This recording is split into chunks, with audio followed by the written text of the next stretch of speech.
Some of the content of Patriots Unfiltered may not be suitable for all audiences. Listener discretion is advised. The world's original podcast. Welcome to Patriots Unfiltered. We are now tenants in our own building. Yeah. Literally. We have credentials that we have to wear that says tenant. I don't know if they know who you are, You know who I am? but I think that's... I watched the Revolution, you know. Are you rooting for my Scotland? ancestry, I'm Here we mostly go. Scottish. We're going to Mostly find Scottish. out. So is Scotland- Braveheart was based on the Defoes. You know William the Conqueror? That's my uncle. But as of right now, counting Booty in, just Diggs is 100. So you've added 100 plus targets Stat, Paul. I like from last year. I know you think I'm just a pretty face. all of a sudden you bring stats out. I'm like, that's a really good one, though. Okay, so Sounds so surprised. that Usually he tees it up and he's like, I just want you all to know I did a little research today. I've got a stat.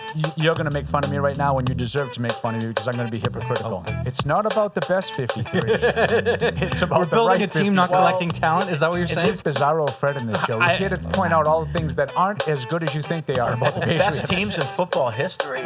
Easily. Easily. Yeah, I think the 13 Seahawks that won the Super Bowl and then came back with basically the same team in 14, and then the Patriots in that in 14. I think that's your youth talking. Don't dismiss him. Dude. I think that's your youth talking. over a decade Child. This is Patriots Unfiltered. Presented by Toyota's official website for deals, buyatoyota.com. All right, welcome to Patriots Unfiltered. It is Tuesday here at Gillette Stadium, but more importantly, it's the first day of mandatory minicamp. So we're going to talk about what we're going to be looking at later today. And then after practice, you guys are going to have a wrap-up, a little short video wrap-up of what you saw. Yep. So it's kind of like a Patriots Unfiltered plus today. After dark. Yeah. Pre-practice show. Yeah. Like a little sandwich. Yeah. Like, Yeah. Right. you know, this is the bread, and then Yeah, the only real practice, question is and how then- are we going to get from this room right here out to the stadium or out to the field, which is about 50 feet that way, but we're going to have to go through a gauntlet of Well, cages, no, but dogs. on the TSA. on or something. TSA. Yeah. on level 1, do they open the gates so you can just walk through there? don't It know. was last week. But No. that's the we're in different fields. Yeah, we're on the lower Lower. fields. So lower once field. you're on that field, you can just walk down. Sure. I'm hoping we could just walk out. Yeah, I'm hoping that this is not blocked over It's here. blocked. You can't walk to over there anymore. Well, Yeah. we're gonna So figure we're it gonna out. helicopter it up. Yeah. Yeah, Maybe we just have Fred come with us, and Fred says, "Do you know who I am?" This He is just- Anyway, awesome. Thank inside you so baseball. much for doing this. All right. Thanks. It's Evan, it's Paul, it's Deuce, it's me, it's Matt in the booth. And so what are we going to be looking at with practice today? Who's there? Yeah. Let's start with that. Mike Reese had a report. Mike Reese had a report. Maybe we might see Gabe Akis, perhaps. Like to see that. Morgan Moses, saw him last week, leaving practice. So, Keyshawn Booty. Those are probably the big three. Reese had a I'd say report Christian that Gonzalez would be the Gonzalez. big one. Right, right. Kinda, yeah. yeah. Yeah. Reese reported that they're expected to be there. Yeah. So- Yeah, but Booty said it. Booty said he'd Yeah, be there. Booty said he'd be told there. Dan Yeah. Roche. Yeah. According to Roche. Yeah. Yeah. Okay. So what's it look like, kind of the usage? I mean, those are the things you start getting into the minutia of like, well, what order are they going through the lines in? And, is Booty right back in there and getting reps when they do some little scrimmagey stuff? So, yeah, there'll be some things to watch. But I think it all starts with just the attendance. That's the biggest piece is everybody here, get a status check on some of the health guys. How are they doing? But, I mean, they've had pretty good attendance so far. I mean, most of the issues have not really been injury. I don't think they've been more contract or that kind of stuff. So, Yeah. Yeah. Moses I mean, is the only real one. We should say that Lomu signed his contract yesterday. Lomu signed. Yeah, it's a difference between who's here and who's participating. Mm-hmm. Gonzalez might be here, Right. but is he doing anything? Is he holding in? That sort of thing. So I think that will be interesting for him and Keyshawn Booty as well as, okay, they might physically be in uniform and out on the field, but when the real stuff starts, are they actually participating or are they on their own program? So we've seen, I would say, more of that in the NFL than true holdouts at this point is Yep. the soft holdout or the hold in. And, you know, the difference between these practices and what we've had so far is those are voluntary. This is mandatory. So if you're not here, theoretically, you're supposed to be fined. Yeah.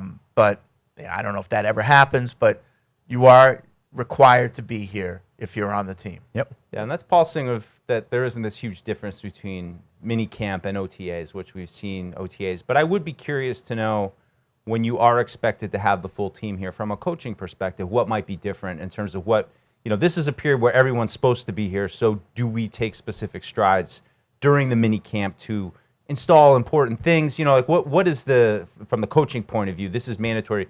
I know on the field it looks similar to us. They're not playing real football there, but they're doing some scrimmaging, that stuff. But what is different about it on the inside that we don't really get to see? Yeah. I don't think anything. Like, yeah, you're saying, like, do they go backwards and kind of start with the then basic why install? why have it then? Or Why have do you mandatory wait minicamp? to do certain things until this day? Yeah, it's a good question. I think that why have it is to They could do that. to have check-ins with the players and make Right. sure everybody's here and everybody's healthy and everybody's accounted There's for. one time that it's mandatory that your whole team meets in the Yeah. off season. For us, I just like it because it's 3 straight days of practice that we get to watch. So we're not just like Mm-hmm. parachuting in on a Tuesday and it's like then we go a week without seeing anything and who knows what happens between then and a good point. So having the consecutive days of practice, kind of like training camp, you see the build of like, okay, this guy really is making a push up the depth chart, or this guy is doing this or whatever, and you kind of start to see it as, was that just a one-off or was that actually what we're building up towards here? Yeah, it's like the offensive line stuff we talked about last week. You might see like the one day of OTAs that someone is at left guard, but then when you see 3 days in a row, you see, oh, well, he was at right guard that day, center that day. And They're moving him around. But I do like Yeah. Freddie's theory of, maybe they do wait till the mini camp to do something specific in terms of installation, knowing that everybody's going to be there. But the guys that are missing OTAs are generally veterans that don't need to be there for the installation. Yeah. No, that's fair. I just interesting. I just wonder what their perspective on. I mean, still, as we're watching it, it's not easy to see that many differences. But I like the point about some days where somebody might just not be there and someone else is getting some fill-in reps versus what 3 is days something in a row. real. Like Ben Brown, I think Evan brought up last week. We saw him on the first OTA at center. Backup We center. saw him in the second OTA that we got to see. He was at left guard. So that might just be what he, depending on, we saw a Monday practice or a Tuesday practice or a Tuesday practice as opposed to a Wednesday.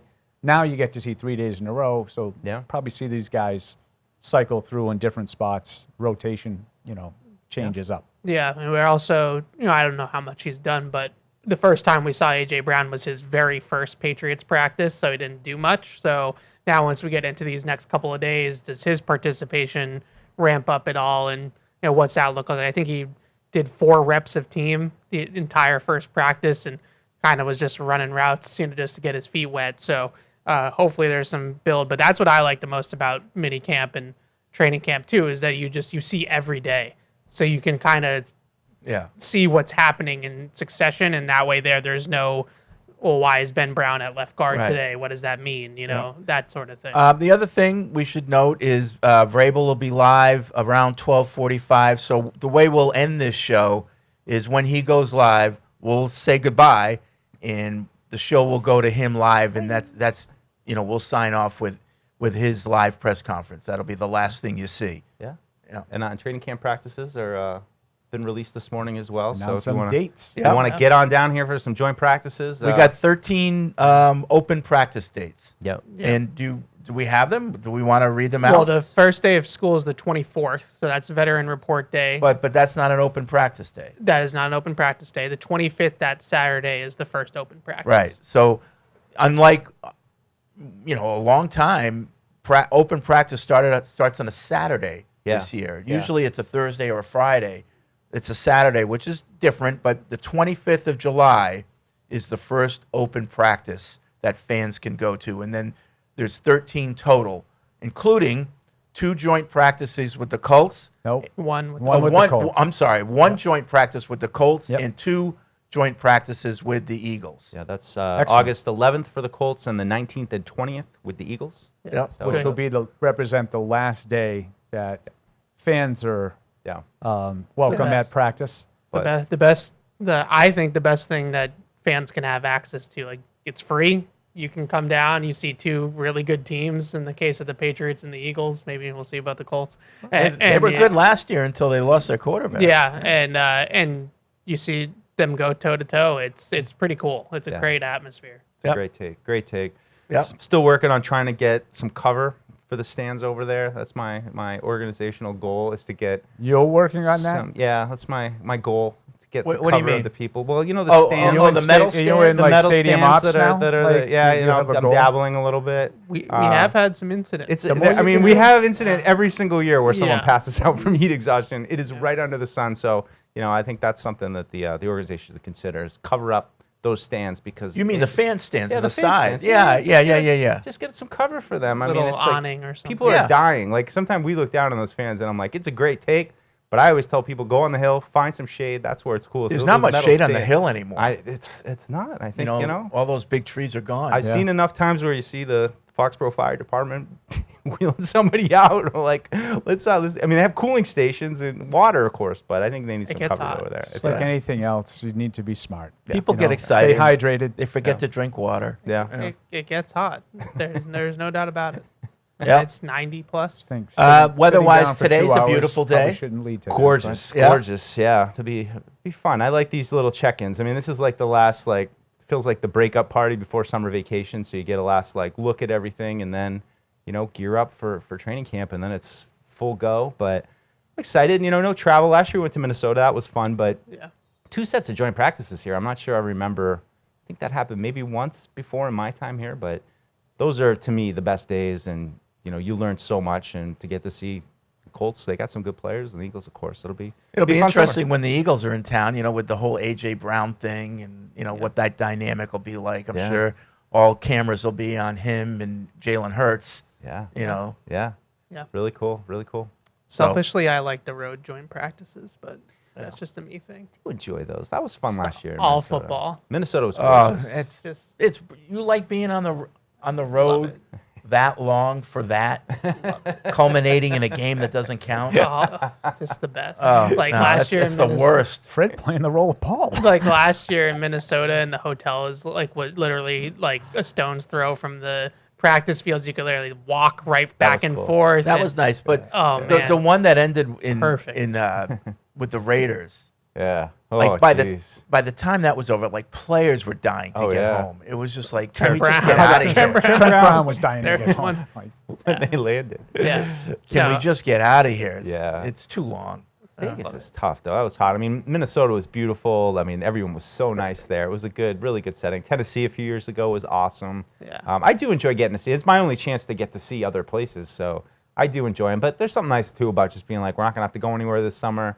The team will be here. We'll get a look at 2 different sets of joint practices. It'll be good. I agree. Okay. I do love it though. All right. Well, back to today. So attendance is high up on the list. For sure. I would imagine configuration of the offensive line is pretty high up there. Yeah, Vera Tucker probably still working in. I mean, I think Yeah. in the walkthrough portions, you'll see him get in there at left guard. And then I think we've seen him beginning some drills, but then as the practice wears on, it seems like you see less and less of him. So, we saw a lot of guys getting managed last year. I mean, I remember that was one of the most striking things to me about the transition kind of to the Mike Vrabel regime of just, guys would come out, miss warm-ups, and they would just kind of come out and go right into practice. Or there, would be certain days where you just didn't see guys, which I don't know how foreign that was for Bill. I think there were probably veteran days off and things like that. But to me, it seemed a little bit more pronounced last year with, guys like Moses. So we'll see how they manage it this year. I would say the difference, I think you made a good point. Like some of those half hour, 45 minutes into practice, a guy would come up the stairs and jump Yeah. right into the drills. Yeah. I don't really remember Yeah. that very often. Yeah. Now, definitely the veteran days off is not, I think Pete Carroll did it. I think Bill did it.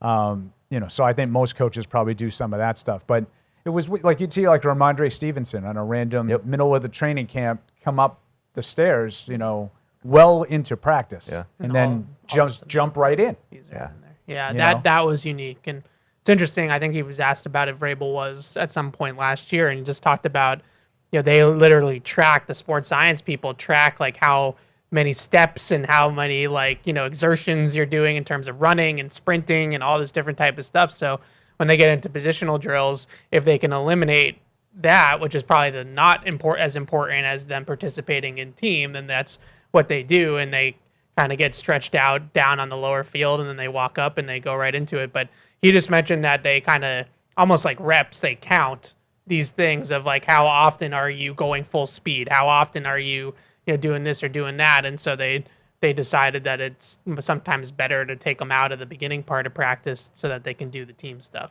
I like that exertions. How many exertions they did? I'm gonna use that like on the weekend. Like Yeah. Exertions. Mike, can you mobilize? I've done too many exertions. When was the last time you had an exertion? Those I had an exertion last night.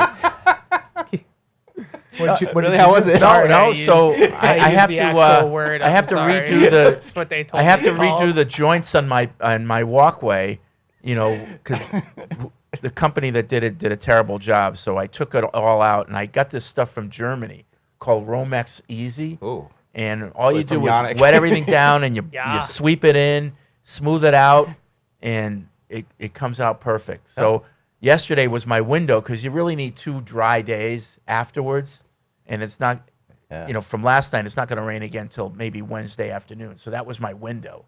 So I got home last night, and I got that all done. Did your exertion? Yeah, I did my exertion. Sorry, I He's exhausted. didn't realize that word was going to be such a buzzword. No, I love to just qualify. I've done a bunch of exertions today already, honey. I don't. Well, I you can can't wear do it the you can wear I the have so catapult many. sports bra too, like they do, and they can track all your.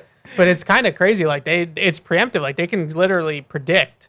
Like Yeah. this guy has put too much on his body, and if we keep pushing him, then like he's more susceptible to an injury somewhere, along the way, and they can manage those types of things. It's Yeah. kind of crazy. It's cool. Cool. So the other thing I'll be looking at, and it might mean something or it might mean nothing, and that's the order in which the wide receivers do their unit drills, like just, catching balls. And in the past, usually the number 1 receiver goes first, and it's followed down the line. Now, we know in the OTA, A.J. Brown said, I don't want to be first. I haven't earned that yet. So will he be the first in line to do these things or not? And if he isn't, then everything is just, thrown out Willy-nilly, the window. So now you don't know who is. But let's see if they follow history and the number 1 receiver goes first in all these drills. You want to set a tone in all seriousness. I think you should. I think you should. Like Alpha dog, like Diggs right? used to do that. Diggs would be That'd at be the front of the mogging- line, would he be and mogging Yeah. people by getting up first. and he would do the drill, and that 4-time Pro Bowler. That's the way it's supposed to be done, and followed by everybody else. But I thought that was the one thing that Diggs, not the most important thing, but one thing that he did bring to the table was that sort of intensity, like even to practice, where he was setting a bar and he was setting a tone of this is how we practice, and we're not going to take reps off and this sort of thing. And from what I've heard, AJ Brown is a similar kind of cat, so maybe he does Yeah. things Yeah. the same Maybe way. he kind of knows what he's doing a little bit more now. Yeah, so I'll be More looking at comfortable that. Doing that. Yeah. I'll be looking at that. Yeah, I like that. I can still see Mac Hollins just jumping up there first, though. I'm feeling like I did. I'm going That would be my pick. Glue guy. Just Glue to clarify, like AJ Brown talked last week when he did speak to us. They asked him to sort of go out front and lead the stretching. Yep. Which I don't know if you've noticed, but they have 4 or 5 players are facing the team. Yep. Like de facto captains. Yeah. And Robert Spillane has been one of them, I think, in both of the practices that we watched. But there's been different guys, and based on the way AJ Brown said it, that's what I think he was talking about. Oh, okay. Yeah. Okay. They asked him to do that, and he said, "No, I haven't earned that yet." Whatever. But in terms of the lines, I think it's been like Douglas has been that guy who's been around the longest. Booty and Douglas, I think, are the longest tenured receivers, right? Yep. And Booty wasn't there, so I think it's been Douglas for the most part. I wouldn't be surprised to see Matt Collins, and it wouldn't surprise me at all, Fred, if you get your wish and AJ Brown is doing what Diggs did last year. Yeah. Yeah. Yeah. But isn't that usually the way it is? It's the order of the depth chart. A lot of the time. Yeah. A lot of the time. Yeah. It depends on. I think so. Sometimes it gets a little loose, and they just kind of all just go through it the way they go through it. But for the most part, I would say it's more so with the receivers and other positions. Running backs sometimes. Yeah, like corners, you don't always see like Gonzo and Carlton Davis at the front of the line. Like sometimes they just kind of go through it, but for the Yeah. most part. I think for me, I'm interested a little bit in the cornerbacks today. That's something I want to watch. Just, they've been stacking these guys, undrafted, day 3 picks. They've got a bunch of them now. You added, the Prunty, the latest one, but can any of these guys play? Are any of these guys below the top 3? And I mean, I know Charles Woods and Vildor have played, so they're veterans. I mean, they can fill in for you, but any of these other young guys, is there any potential there? I mean, I think offensive line and sometimes defensive backs are where maybe you get a surprise, more common than some of the other positions. I just think it'd be a great boost for this team if one of these young guys that they've spent a day 3 pick on, not high expectations, but there's just such a volume of players. Could someone emerge? Could someone do something unexpected from that group? Be it Prunty or Minor or Dial's still rehabbing the injury from last year. Crossley's been around a little bit. They got a couple undrafted guys too. There's just a bunch of guys. I don't know if Gonzalez is going to be playing. I don't know if Davis is going to be playing out there. Maybe even Marcus. So they're all going to have some opportunities to play. Does that translate into some kind of I really hope opportunity? those two are, because I want to get back to the days where practice was really, really competitive, like defense versus offense, and that starts with Drake May and probably Gonzalez, making it that way. Yeah. And every rep is important, and you want to win every rep, and there's back and forth, and there's trash talking, and maybe once in a while a scuffle. But because, iron sharpens iron, right? Yeah. And you want to make those practices in such a way that when you come to the game, it's fun. Yeah. Well, I mean, just to set it up today, I mean, if that's what the secondary looks like, and now you have Drake May, second year in the system, A.J. Brown's in the house now, maybe Booty's going to be playing a little bit, I don't know, but, he has the pieces around him that, and you guys can probably tell me better, that, when Tom Brady all of a sudden went into a practice and the defense is shorthanded and they were without their top 3 corners, I would hope that he's going to unleash something upon them that they're not able to handle. Do we see that kind of precision and coordination from the offense at this stage in the game? Maybe not, but I'd be encouraged to see them go out there and be like, all right, you got Channing Canada out there going, trying to cover A.J. Brown, like, light him up. Like, let's see some positive strides from the offense a little bit. Yeah. What's that, Paul? I'm sorry. Is he on the Patriots? Channing Canada, yes. Undrafted. An undrafted rookie. Okay. Yeah. Okay. I think Harris. the depth that you pointed out, though, Deuce, across the defense is probably one of the question marks with the team moving forward, really at all 3 levels. We've talked about edge multiple times at this point and what's going to happen there, but even like off-ball linebacker, like you have Spillane, you have Ellis, and then maybe KJ Britt is sort of in his own category, and then you have everybody else, the Chad Mumas and the Obi Izors and those guys. They need to build some depth out on defense. If they lose some of those frontline players for a period of time, then you don't know right now who's going to be the Jack Gibbons of the linebacker group. And it's a great point. I've been writing we're doing our training camp previews positionally, and I do the defensive side, and that feels like what I'm writing defense every single time. Defense guy is if the top guys are okay, they're good, but really across the defense, to Evan's point, as soon as you pull this little string out, now you're going down into the unknown territory. Even at safety, we know Byard and Woodson are going to be the primary safeties. Is it Del Pettis? Is it Mike Brown? Who's the third guy? Where's the depth there on that position? I think all over the defense, you could point that out. I actually feel better about their depth on offense, even though Julian Hill obviously getting hurt hurts that a little bit. But I kind of feel like offensively they have pretty good depth. It's defensively that you like the top 11 guys, but then once you start to get down the depth chart. Maybe that's what it is, because I feel like we said the same thing last year. It was they've got some good players. They just don't have a lot of depth. They haven't been able to put their full team in place. And I feel like Evan feels, maybe in the offense they do have some of that, but it still feels like there's a lot of questions on the defensive side of it. I mean, it takes time. I don't know if they were going to be able to do the whole thing, but in 2 years. But it still feels like they got a ways to go on the defensive side. And on offense, I'll be looking at some of that, the areas that I think depth in may or may not be a concern. But we talked about tight end a lot, with Raritan maybe, going to get a bigger opportunity. But I also look at that whole group of running backs, fullbacks, how you characterize, all these different. So we know it's Stevenson and Henderson, but beyond those two, is there a traditional third down running back? Is he like last year you had Antonio Gibson, with those? So to make those 3, do you have Lan Larison? Do you have one of the Miller. one of the rookies in Miller and does Jack Westover, does he continue to play fullback? Is he now more of an option at tight end? That sort of fullback tight ends, that's a very similar position. Those guys are tied. So that's one thing I think you can start to see 3 days in a row. Where does this guy fit in, and when is he getting his reps? And then you can get an idea of, okay, Brock Lampy, maybe not with Reggie Gilliam here, but Lan Larison, maybe he is getting an opportunity, and then Westover might, with Julian Hill out, be more of just back to a regular tight end.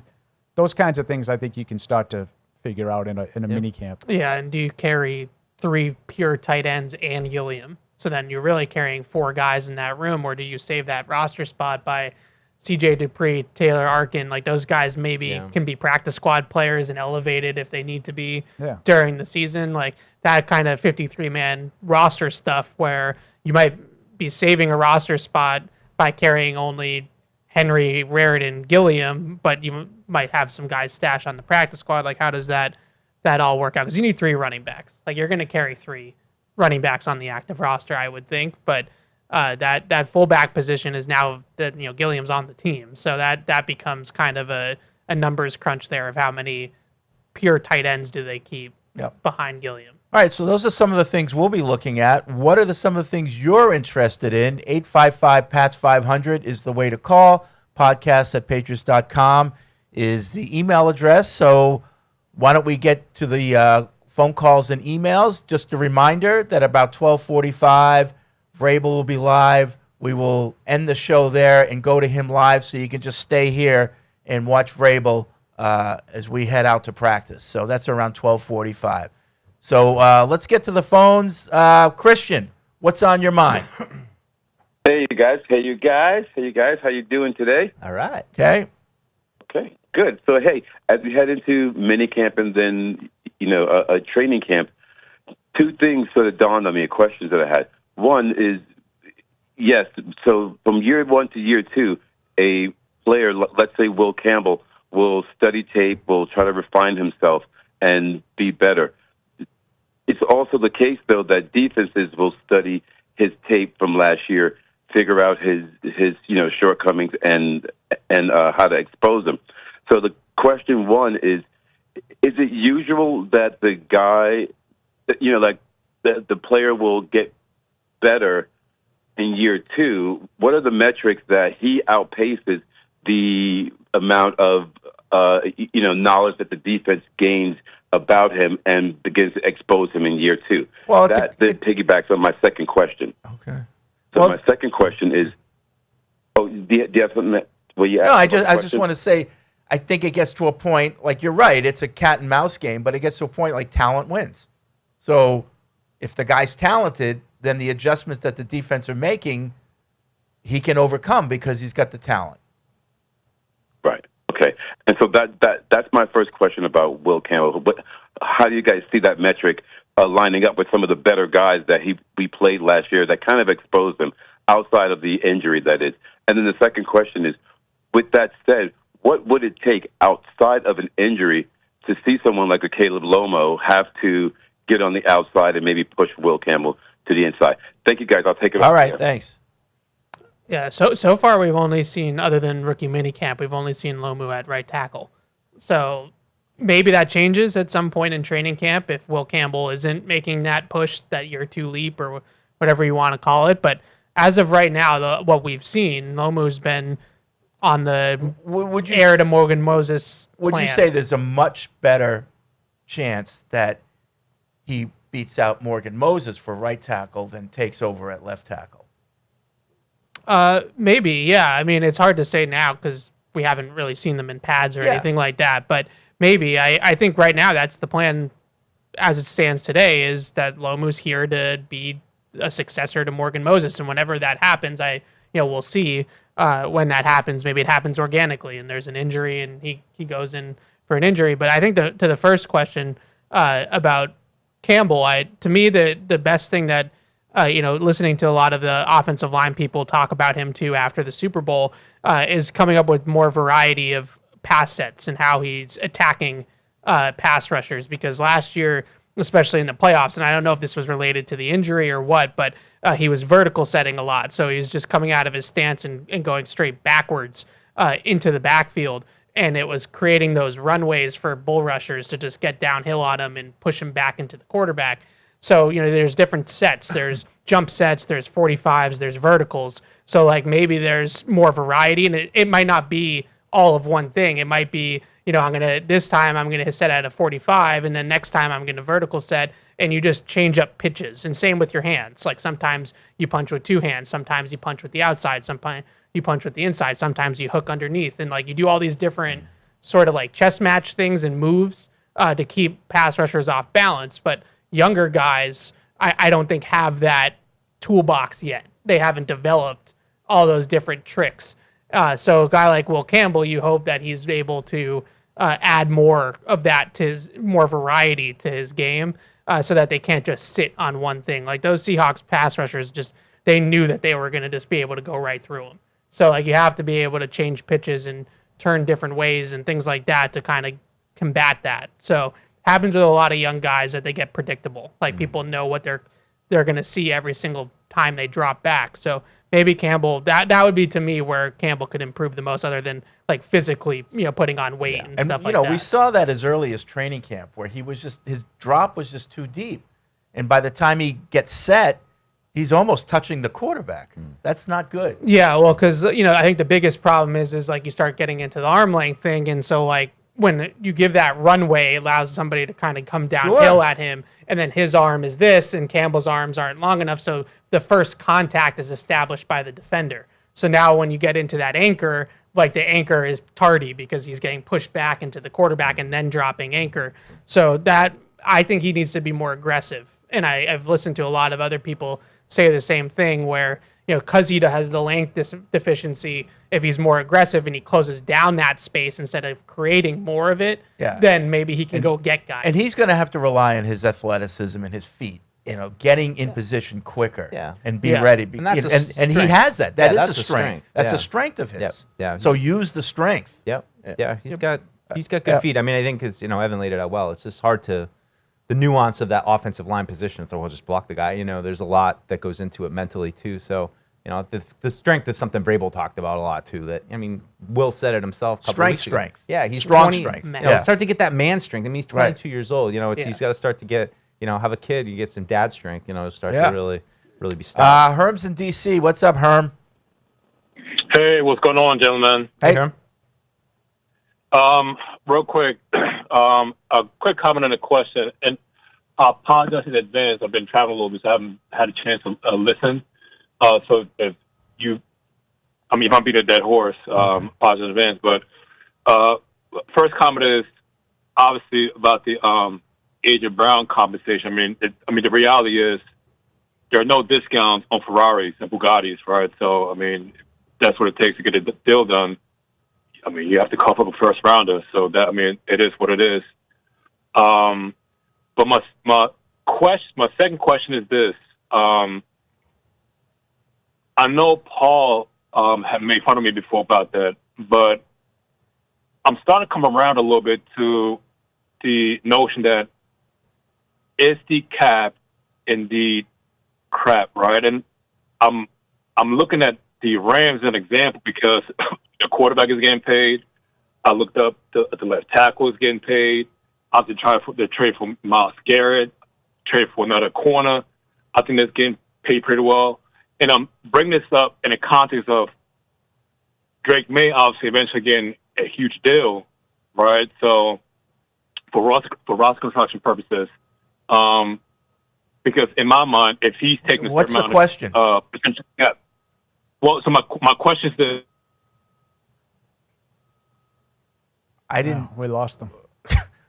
I didn't do anything. All I right. So but we're not there yet. But we're gonna be there, where we're gonna have a lot of big tickets to pay. It's about money. Yeah, Gonzo's coming up. May's coming up. Milton Williams is already on the books. Right. A.J. Brown costs a lot of money. Right. So it's about money. And I'm not making fun of anyone. I didn't. Certainly, I apologize, Herm, if I made fun of you in the past.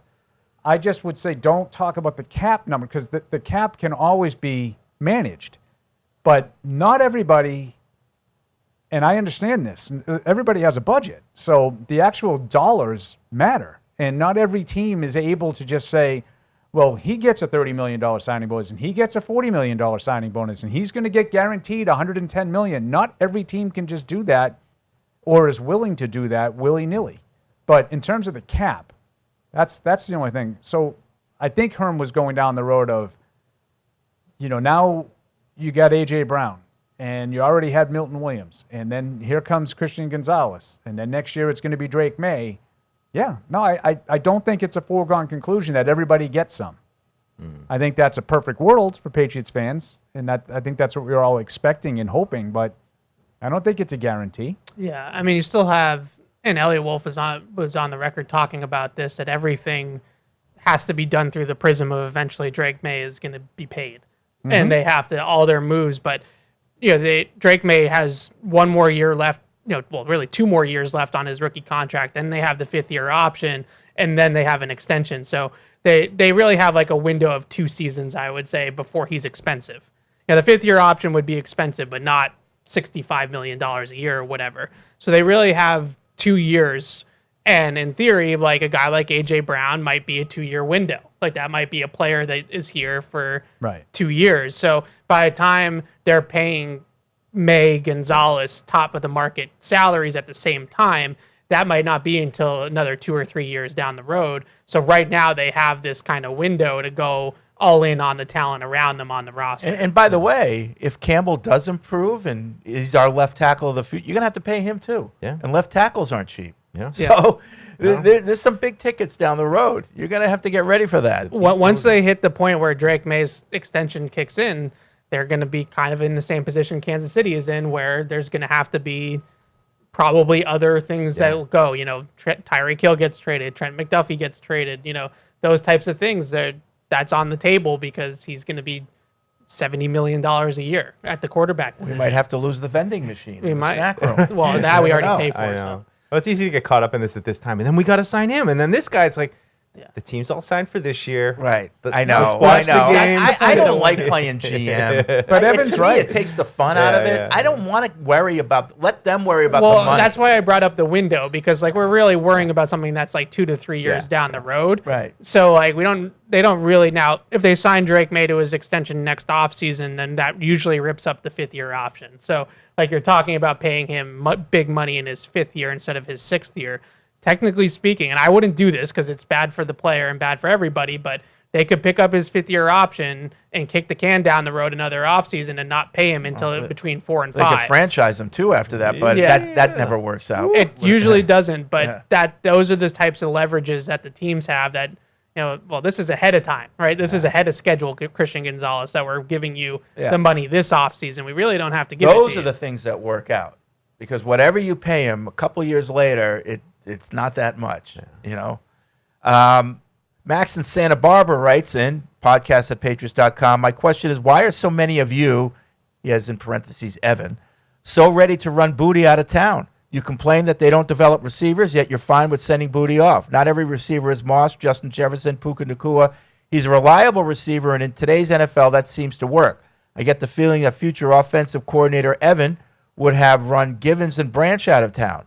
Fred and Paul straighten these youngins out. Love the show with Fred's dry humor and Paul's snarkiness. Well, I don't think Evan wants to run him out of town. He just wonders how he fits. Yes. Belichick ran Givens and Branch out of town. Neither one of them got an extension. That's true. That's true. Just, for the record. As a reminder, Fred and Paul would have liked to have kept Branch Yeah, for sure. and Givens. They didn't. Right. Well, you should have taught And the youngins back. didn't then, really Paul. hurt anything. I don't did really, it? not about Givens, but Branch for sure. Yeah. What do you mean you don't know about it? They let Givens go too. But I don't know if I was on the saying. Oh, they I should would have have kept him. re-signed both of those guys. Yeah. Now Givens Givens got ended up going hurt. to Tennessee and got hurt. He badly hurt his knee and was never the same. Yeah. Branch had productive years. He came back. Yep. Oh, I know. Yep. I know. I would. Yeah. Yeah. Well, hey, listen, Jacoby Myers, we wanted to keep. Yeah. No, I people totally get the point. It's just look at what the player really is and the lofty goals now of, is Booty ever going to be that game-changing number one? I think he is what he is. He's a solid player, but right now we're looking for more. We're trying to put Well, AJ but Brown on the outside. Listen, I've been very public with my love of Booty. You know, so I really like him. doesn't? I think the best is yet to come for him. I don't even think we've seen the best out of him. But on this team, I get what Evan is saying. It's a fit thing. It's a redundancy thing. You just sign A.J. Brown. There's a lot of redundancy there.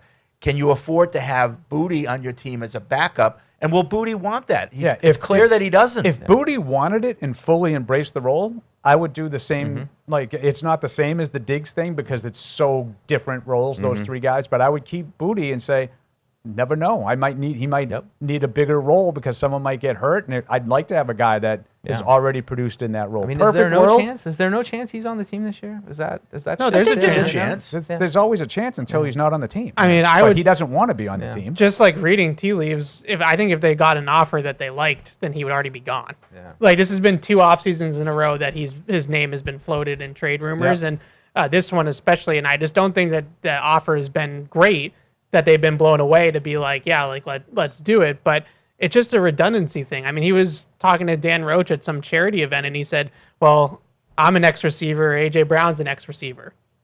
So you can only play one. Like, is that true, though? Can you play 2 X's? I mean, you could in theory, but like, I just don't think that that's what's best. Like, I don't think it's what's best for the team. So I look at it more of like Kayshon Boutte's in the 4th year of his contract as a rookie contract that's expiring at the end of this year. He's trying to set himself up for a second contract.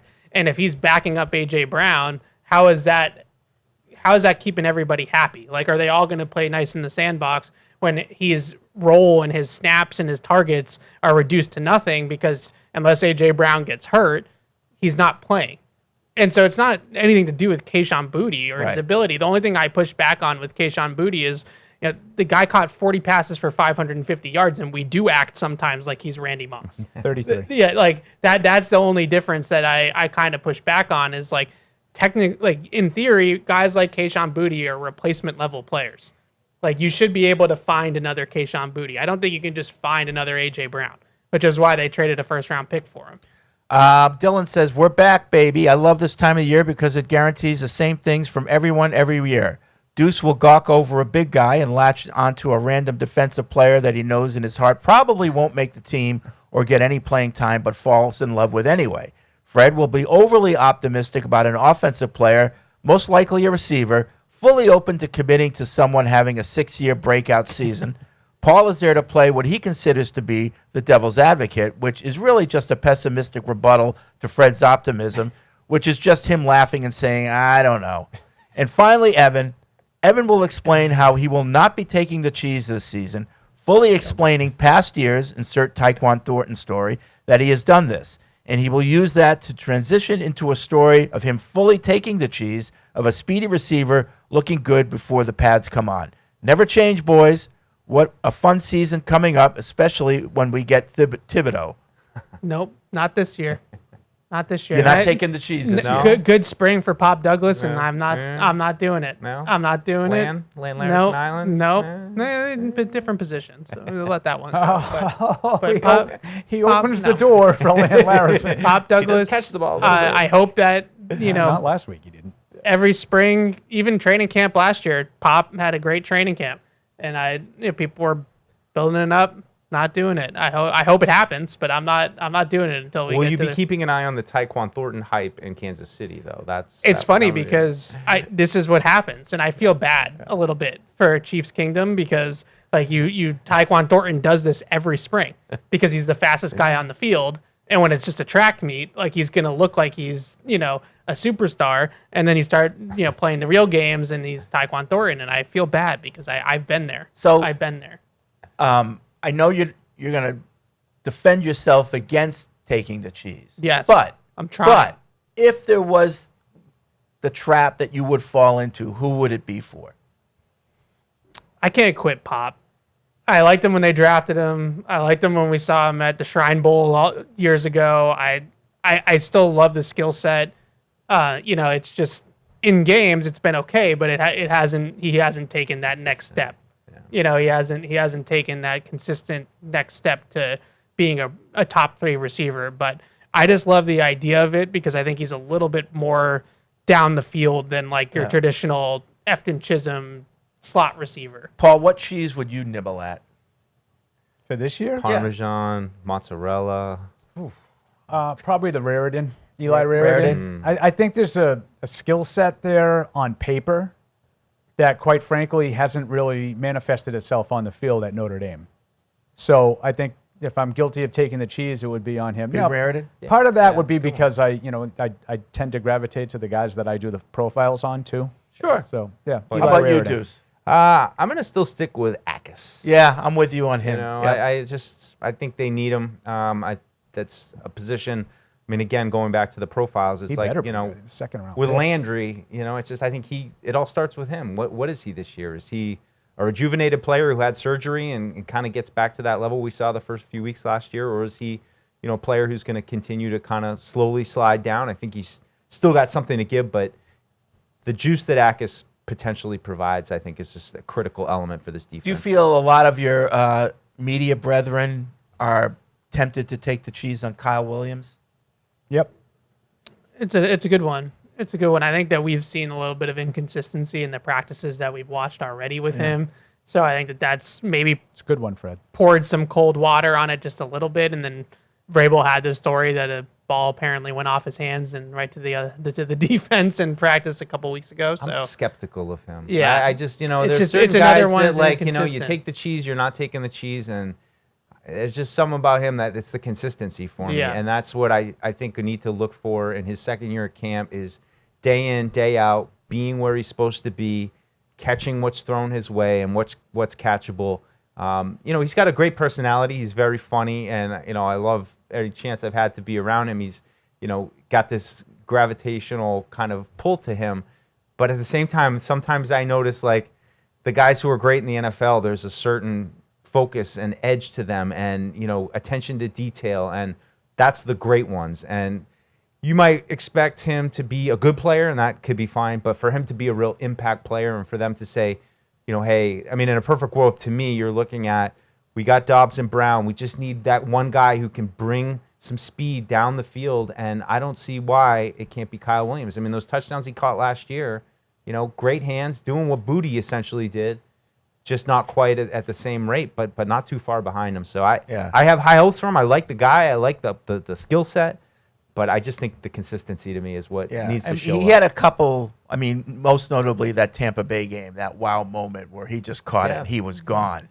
But there's not enough of those. Oh, and I mean, the downfield catches too. I mean, I caught a couple. I don't know, it was probably on Twitter or some of his highlights. But you know, it's just He had a big one at Baltimore. That was the one. that was That's the the one big that one. stands It's out to just, me. The you other know, ones he was kind of open, but that one was a tough catch right by the pylon, kind of outside short. That was a big time play. started a comeback. I mean, It's a big-time really play. sparked their fourth quarter comeback there. Yep. Yeah, I mean, like, it would, you know, we need Kyle Williams to yeah, take no, that next I'm step. like I said, I'm Especially rooting for him. I Booty's not just, gonna you know, be you here. start to see personality types, and you know, especially in professional sports, and you're like, you know, the loosey goosey fun guys. Like sometimes it works and it works really well, and everybody loves that story. But you know, I would always err more towards the side of the goofy guys. Got to prove a little bit more to me than, you know, the guys who are What, the guy with the SFGs, edge? the serious football guys. You know, man, talk about those guys too all the time. Where you're, you know, the Keon Whites of the world. Doesn't guarantee that they're great, but you know, it's just certain a good vibe job that you right there, get. Mike. Of, you know, it's a good job presenting both sides of that argument. Trying to, you know, Yeah. Like,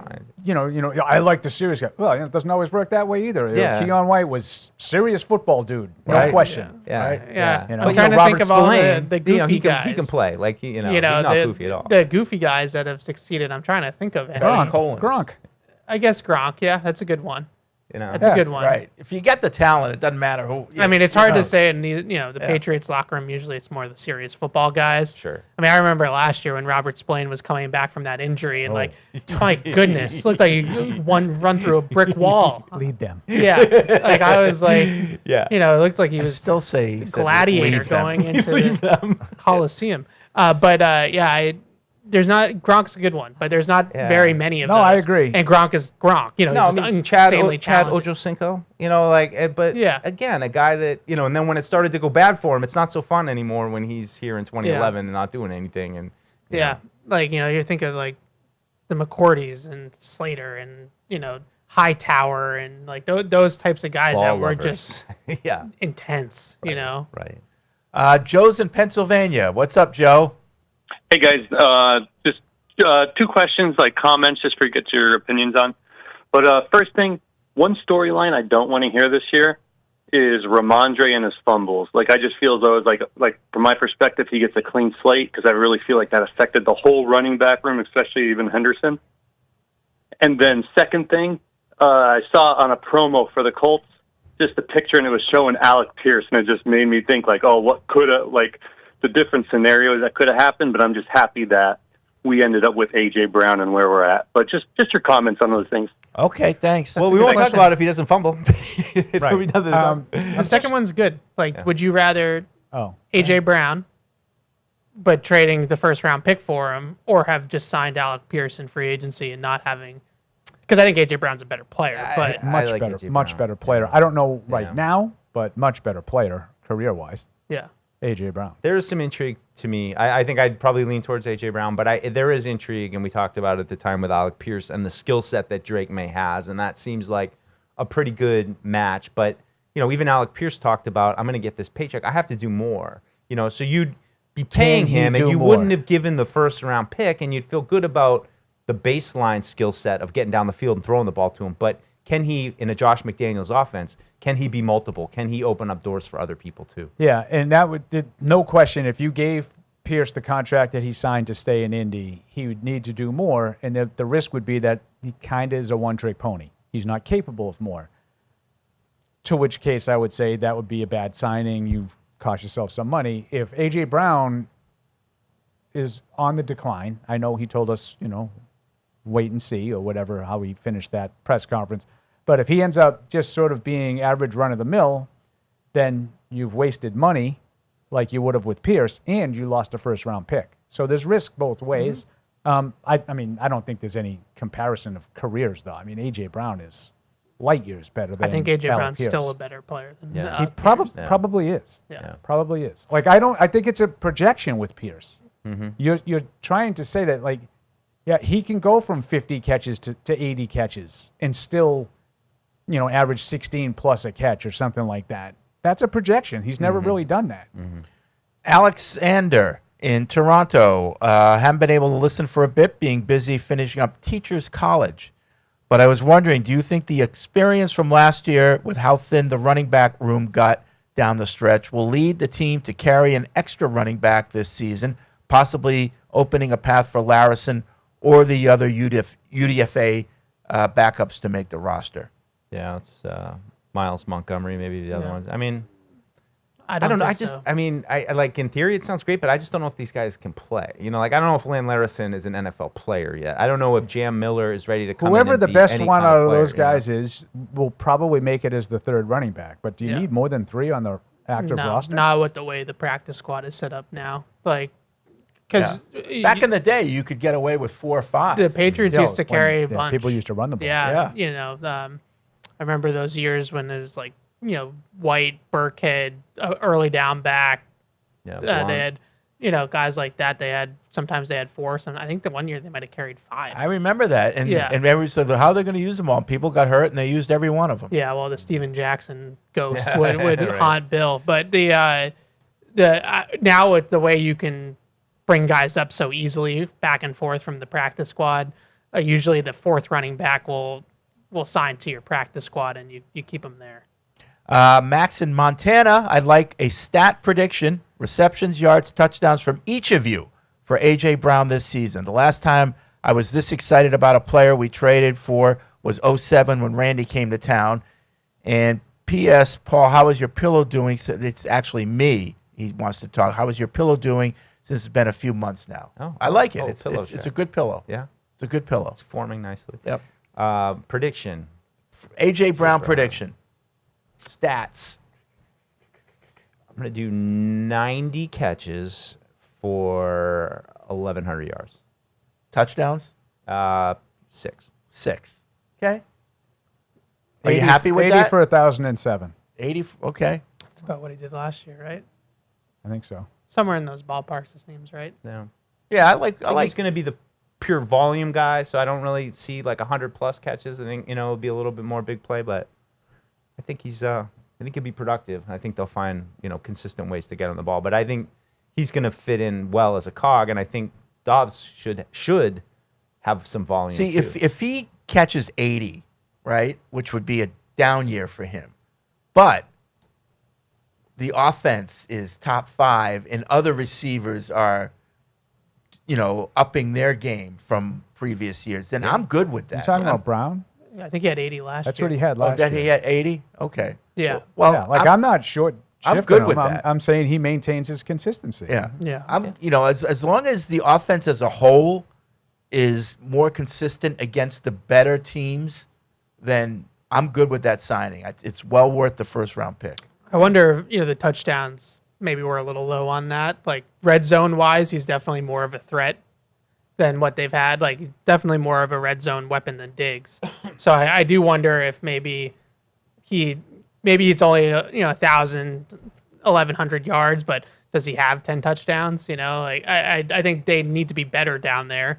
First of all, just they weren't very good in the red zone all year last year offensively. So hopefully having a guy like AJ Brown helps you there. So maybe the touchdowns are closer to like the 8 to 10 for me, but the yards I think are about the same as what the guy said. Canadian Mike in not so smelly Florida. Big Head used to always say that Florida stinks. Yep. Yeah. It's a smelly state. Especially northern Florida. Yeah. Jacksonville. It's been a while since I emailed and or called. Been listening since the hot dogs and sausages years. Totally stoked about the team and the new era of the gravel Patriots. I think he meant Vrabel. But anyway. As for AJ and having an alpha dog wide receiver, it's great that he wanted to earn his respect on the team. However, is it better to have a Diggs type that just plays the alpha role or a guy who's humble but talented? I only ask because wide receiver is the one position where a slightly conceited guy tends to be more productive, if that makes any sense. I just think that's day one, and he didn't want to hop You to don't the have to front worry of the about line. that with AJ I Brown. think he'll be fine. I just like the tone that Diggs brought. Like I thought there was an intensity and a purpose and a energy that he would bring to just every day. Like just being around the team. I totally agree, and I think it was exactly what that team needed. Yeah. They had come off bad years. There was no direction, especially in that room. I think that room was really immature the previous year under Gerard Mayo, the wide receivers. Yep. And I thought he was exactly what the doctor ordered. You will not have any issues with A.J. Brown and confidence and swagger and all that stuff. This is a guy who felt comfortable enough while his team was going to a couple of Super Bowls and still contending for them to question what was going on. He was comfortable enough to be talking about the shortcomings of others and trying to fix what he felt was wrong. Right, wrong, or indifferent. I'm not defending A.J. Brown, and I'm not criticizing him for it, but I'm just trying to say this is not like a shrinking violet. This is a guy who's very self-assured and self-confident. Yep. All right. We're going to take a break. When we come back, more calls and emails. Just a reminder that around 12:45, Vrabel will be live. We'll go to him and end the show with that. So right back after this. Come welcome our newest restaurant additions at Patriot Place. Estella brings a celebration of flavors with a modern fusion menu, exciting cocktails, and brunch available daily beginning at 11 a.m. Enjoy freshly brewed coffee and Mediterranean-inspired breakfast and lunch from Angel's Cafe. Craving the classics? Chick-fil-A makes it easy to grab your favorite with mobile through, carry-out, and dine-in options. Download the Patriot Place Advantage app for special offers and to earn rewards every time you visit. Patriot Place. Shop, dine, enjoy. The heaviest metal credit card of all time. Wielded at business dinners like a samurai sword. It's a classic corporate power move. But the real power move? Having end-to-end visibility on your most critical shipments. FedEx, the new power move. Whether you're in the game or betting on the game, you'll need a game plan. DraftKings Sportsbook, the official sports betting partner of the New England Patriots, provides you with everything you need to build your personal betting game plan so you can get in on all the action while practicing safe bets. Visit DraftKings.com/responsible-gaming to learn more about all the safe betting tools DraftKings has to offer. Hope is here, 800-327-5050 or gamblinghelplinema.org. Must be 21 plus. Play it smart from the start. GameSenseMA.com. Physically present in Massachusetts. See DraftKings.com/responsible-gaming for details and state-specific responsible gambling resources. Isn't it time to get exactly what you want? Welcome to Red Hot Deal Days from Verizon, where you get your pick of our best deals. Like My Plan, where you can pick the perks you want and save on every one. For limited time, bring your own phones to a Verizon store and you can get My Plan for our best price ever. Get exactly what you want in your phone plan and only pay for what you need. Bring your phones to your Verizon store today and get My Plan. These deals won't last. It's your Verizon.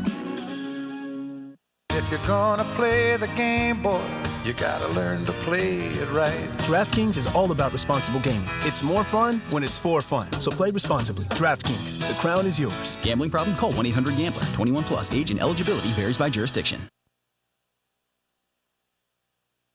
Week, it's kind of hard to, pinpoint one specific thing. Obviously, the length of a season is something that rookies have to get used to, and navigating through injury and things like that. But, you learn something new each week based on who you're playing and, schematic. Come welcome our newest restaurant additions at Patriot Place. Estella brings a celebration of flavors with a modern fusion menu, exciting cocktails, and brunch available daily beginning at 11 a.m. Enjoy freshly brewed coffee and Mediterranean-inspired breakfast and lunch from Angel's Cafe. Craving the classics? Chick-fil-A makes it easy to grab your favorite with mobile through, carry-out, and dine-in options. Download the Patriot Place Advantage app for special offers and to earn rewards every time you visit. Patriot Place. Shop, dine, enjoy. You learn a lot. You learn something new each week. It's kind of hard to, pinpoint one specific thing. Obviously, the length of a season is something that rookies have to get used to, and navigating through injury and things like that. But, you learn something new each week based on who you're playing and, schematically and things like that. Do you view AJ as kind of the final piece of the offseason puzzle, and what do you see him doing for the offense in totality? Yeah, I think, whenever you can bring a player like that in, it obviously elevates everybody around him, and like I said, I think it's only going to help us. I think Caleb said that you reached out to him as soon as he was drafted. What was that exchange like, and what do you think of him so far? Yeah, he's been awesome. I'm super excited to have him here and, continue to get to know him. But, last year or the year before, whenever I got drafted, Morgan reached out to me. And, it's obviously, feels good whenever guys on the team reach out. So I wanted to, reciprocate that, plan on me and him being here for a while together. So starting a relationship as soon as possible was something that I wanted to do. And, yeah, and I'm super excited for the future with him. Drake said something along the lines of you having a chip on your shoulder this offseason. Where does that come from, and what do you hope to prove?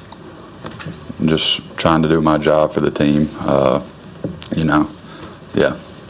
What was it like for you after the Super Bowl, coming down and thinking back and looking back on the year, and physically, what was your time like, and now getting to where you want to be now going forward? Yeah, after the season, my number one goal was just, obviously, take a couple days away and, just kind of assess everything with, the coaches and things like that, pinpointing down what we feel like I do really well and then things that I need to get better at and, getting back healthy. I did PT 5 days a week the entire off season until we got back, basically. Just trying to, rebuild, the strength in my knee to get it back to where it was previously. And I feel like I did a good job with that. And, just working, training, trying to put myself in the best position possible to come back in the best shape I can, and things like that. How much do you think you can help Caleb since your rookie season's so fresh in your mind? Yeah, I think, not only me, but there's a lot of guys in the room that can help him. Me, Morgan, obviously, it's nice whenever you have a guy, and it's going to sound as old as Morgan, but, he has so much knowledge, and, he wants to share it with everybody, and, that's what part of him, making him such a good teammate is he wants to help everybody around him. So I think it's awesome, for me to be able to, tell Caleb some things and, Morgan, tell him more because Morgan's seen it all. Those ways that you're looking to, you mentioned kind of doing your job in year 2 as being the area for improvement. What are some of the biggest areas where you kind of look at specifically and see that you have growth potential? You're saying like what does doing my job mean? Basically, like, in your view, yeah. Like, what are the areas where you feel like you can get better? Everywhere. I mean, nobody's a finished product. It's not, one specific thing that I'm gonna, nail that. I work at everything every day. Like I said before, I'm 22, so I'm a long way from where I'm gonna be, in the future. So it's not like I'm great at everything and here's one little thing. I'm building everything every day and trying to make everything as a whole better. And by doing my job is doing what the coaches teach and what they're asking us to do on the specific play at hand. So what do you contribute to your softball skills? I mean, third in the home run derby. You had some nice plays there. What do you? Yeah, I mean, I think I got the worst of the pitching in the home run derby. And I think it might have been a little different story, but yeah, it was fun. I was a little sore after. It's been a minute since I swung a baseball bat, but yeah, it was fun. I was super excited to be out there. It was great turnout, and I think everybody had a good time. You went through the injury last season, and you have the full off season to recover healthy-wise. Do you feel like you're 100% back? Yeah, I feel good. And now, great moments in history. Guy. What's the matter, guy? What's the matter, guy? Twice this week. I'm mad at myself. Kid, more than I'm mad misread at the traffic, circumstances. No, what I usually do, because I've learned over the years, 95, even though it's a short distance from 295 to 495, that little stretch there, it's usually where all the messes happen. So I've learned, get off at the Emerald Square exit at 295, which is Route 1, and just take Route 1 all the way up here. Never any problems, you didn't ever. do it today. Today, I was like, you know what? It's the late morning. It should be fine. What could happen? It's supposed to be one of the busiest traffic What could times, happen? in recent memory. So Eric said, I said, normally there's traffic, but today I'm going to roll the dice. At rush hour, there's usually traffic. So I'm like, it's 11:15 in the morning. What could possibly go wrong? Well, some jackass drove into the median there, and the newest spreader jackknife on the Santa Ana. His car is like stuck in trees in the median. It's a god awful mess. And there's like I'm stuck in traffic, and there are literally people like trying to get through on the breakdown lanes to try to get by, and all of a sudden you're hearing all the sirens are coming. There's cop after cop, and then fire truck after fire truck, rescue squad. By the time we got up to the accident, there were a half dozen fire trucks blocking the passing lane because this guy literally, there's like, how some of the medians have like, they dip down, but there's like vegetation and trees and stuff. This guy drove his car into the trees.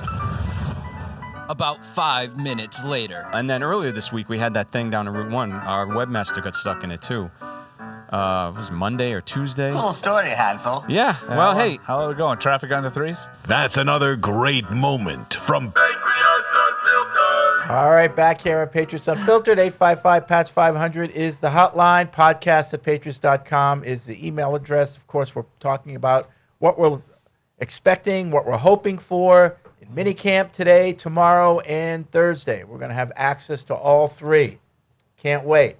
So, again, Vrabel at 12:45. Then after practice later tonight, probably 3, 4, 5 o'clock, you'll have a wrap-up of what you guys saw at practice. Yeah, we're going to, I think, try to shoot that by 4-ish and hopefully turn it quick. So hopefully it's up by 5 o'clock so we can get our full observations out. Sounds good. Yeah. Jack in Abba writes in, what players are on the roster bubble between making the team and being cut? Who has stood out most during OTAs? Who has been the biggest surprise? Well, what player will be the biggest surprise by making the team? He's got all this stuff. It's too early for that. Too early. We're not doing bubbles That'd be yet. a good August 15th. Yeah, it's too early for bubbles. We don't like bubbles. Yeah. Hate to burst your bubble, but we're not going to I do think bubbles right there's opportunities the backup guards, the backup interior line behind Ben Brown. There's probably a role there right now. I mentioned the cornerbacks. There's some opportunity there for fourth, fifth defensive back. Mike Brown. Mike Brown. That seems like the one I would mention. I'd probably have him as a lean into a roster lock. But I think we've talked about a little bit of it. Kind of leans into, I think you said you want the Patriots maybe to consider playing more dime this year. Where does that dime player come from? Is it an extra safety? Yeah. Is it an extra linebacker? Is it an extra cornerback? You don't really know who that depth is as you get into more of the sub packages. So, and it's more to me than just like, can a guy make the team? It's like, do any of these guys have something special? That's, not, I know special makes it unique, but there's a bunch of different players that I think will have opportunities. Yeah, I mean, it's great in theory to say, just play 6 defensive backs, but the teams that lead the league in usage of 6 defensive backs are the Chargers with Derwin James and the Ravens with Kyle Hamilton and the Seahawks with Nick Amenwari. They do it because they have a elite player that plays that real hybrid role.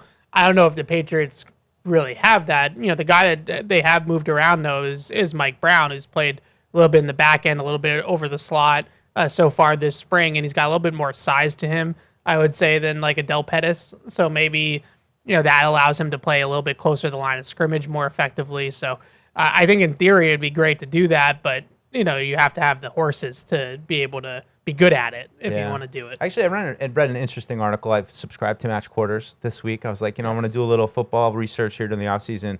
And he had a really interesting breakdown just about the safety position for the Patriots last year and how really Hawkins and Woodson became such balanced players that in the playoffs, they're blitzing them, they're dropping them, they're kind of interchangeable, guys. And what he surmises is, what happens with Byard. Byard more of like the traditional middle of the field safety kind of type. Does that mean more opportunity for Woodson maybe to focus on more of a traditional, role closer to the box where he's going to be able to make more plays? So I just, I think there's some interesting evolution that could possibly happen too along those lines. But I think those 3 safeties are probably pretty much penciled in. All right. Dan writes in. He doesn't say where he's from. Eric wouldn't like that. No. As I was watching Will Campbell's press conference during the break, I couldn't help but come away even more confident in him. Sometimes I forgot how young he still is. I'm expecting a big bounce-back season from him, and I think the offensive line as a whole is going to take a major step forward. I feel like Campbell has gotten a bit of a bad rap.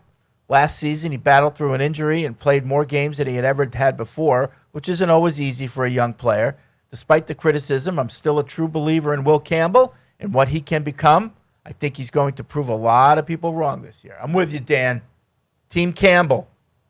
It's an easy player to root for. I mean, I still like his performance in the locker room after the Super Bowl when we were back here, and he kind of, talked to the media, took some time out, but he's been a very stand-up guy. The performances are what they are, but it's easy to root for somebody like that who just, I like that he's measured in how he talks. He doesn't.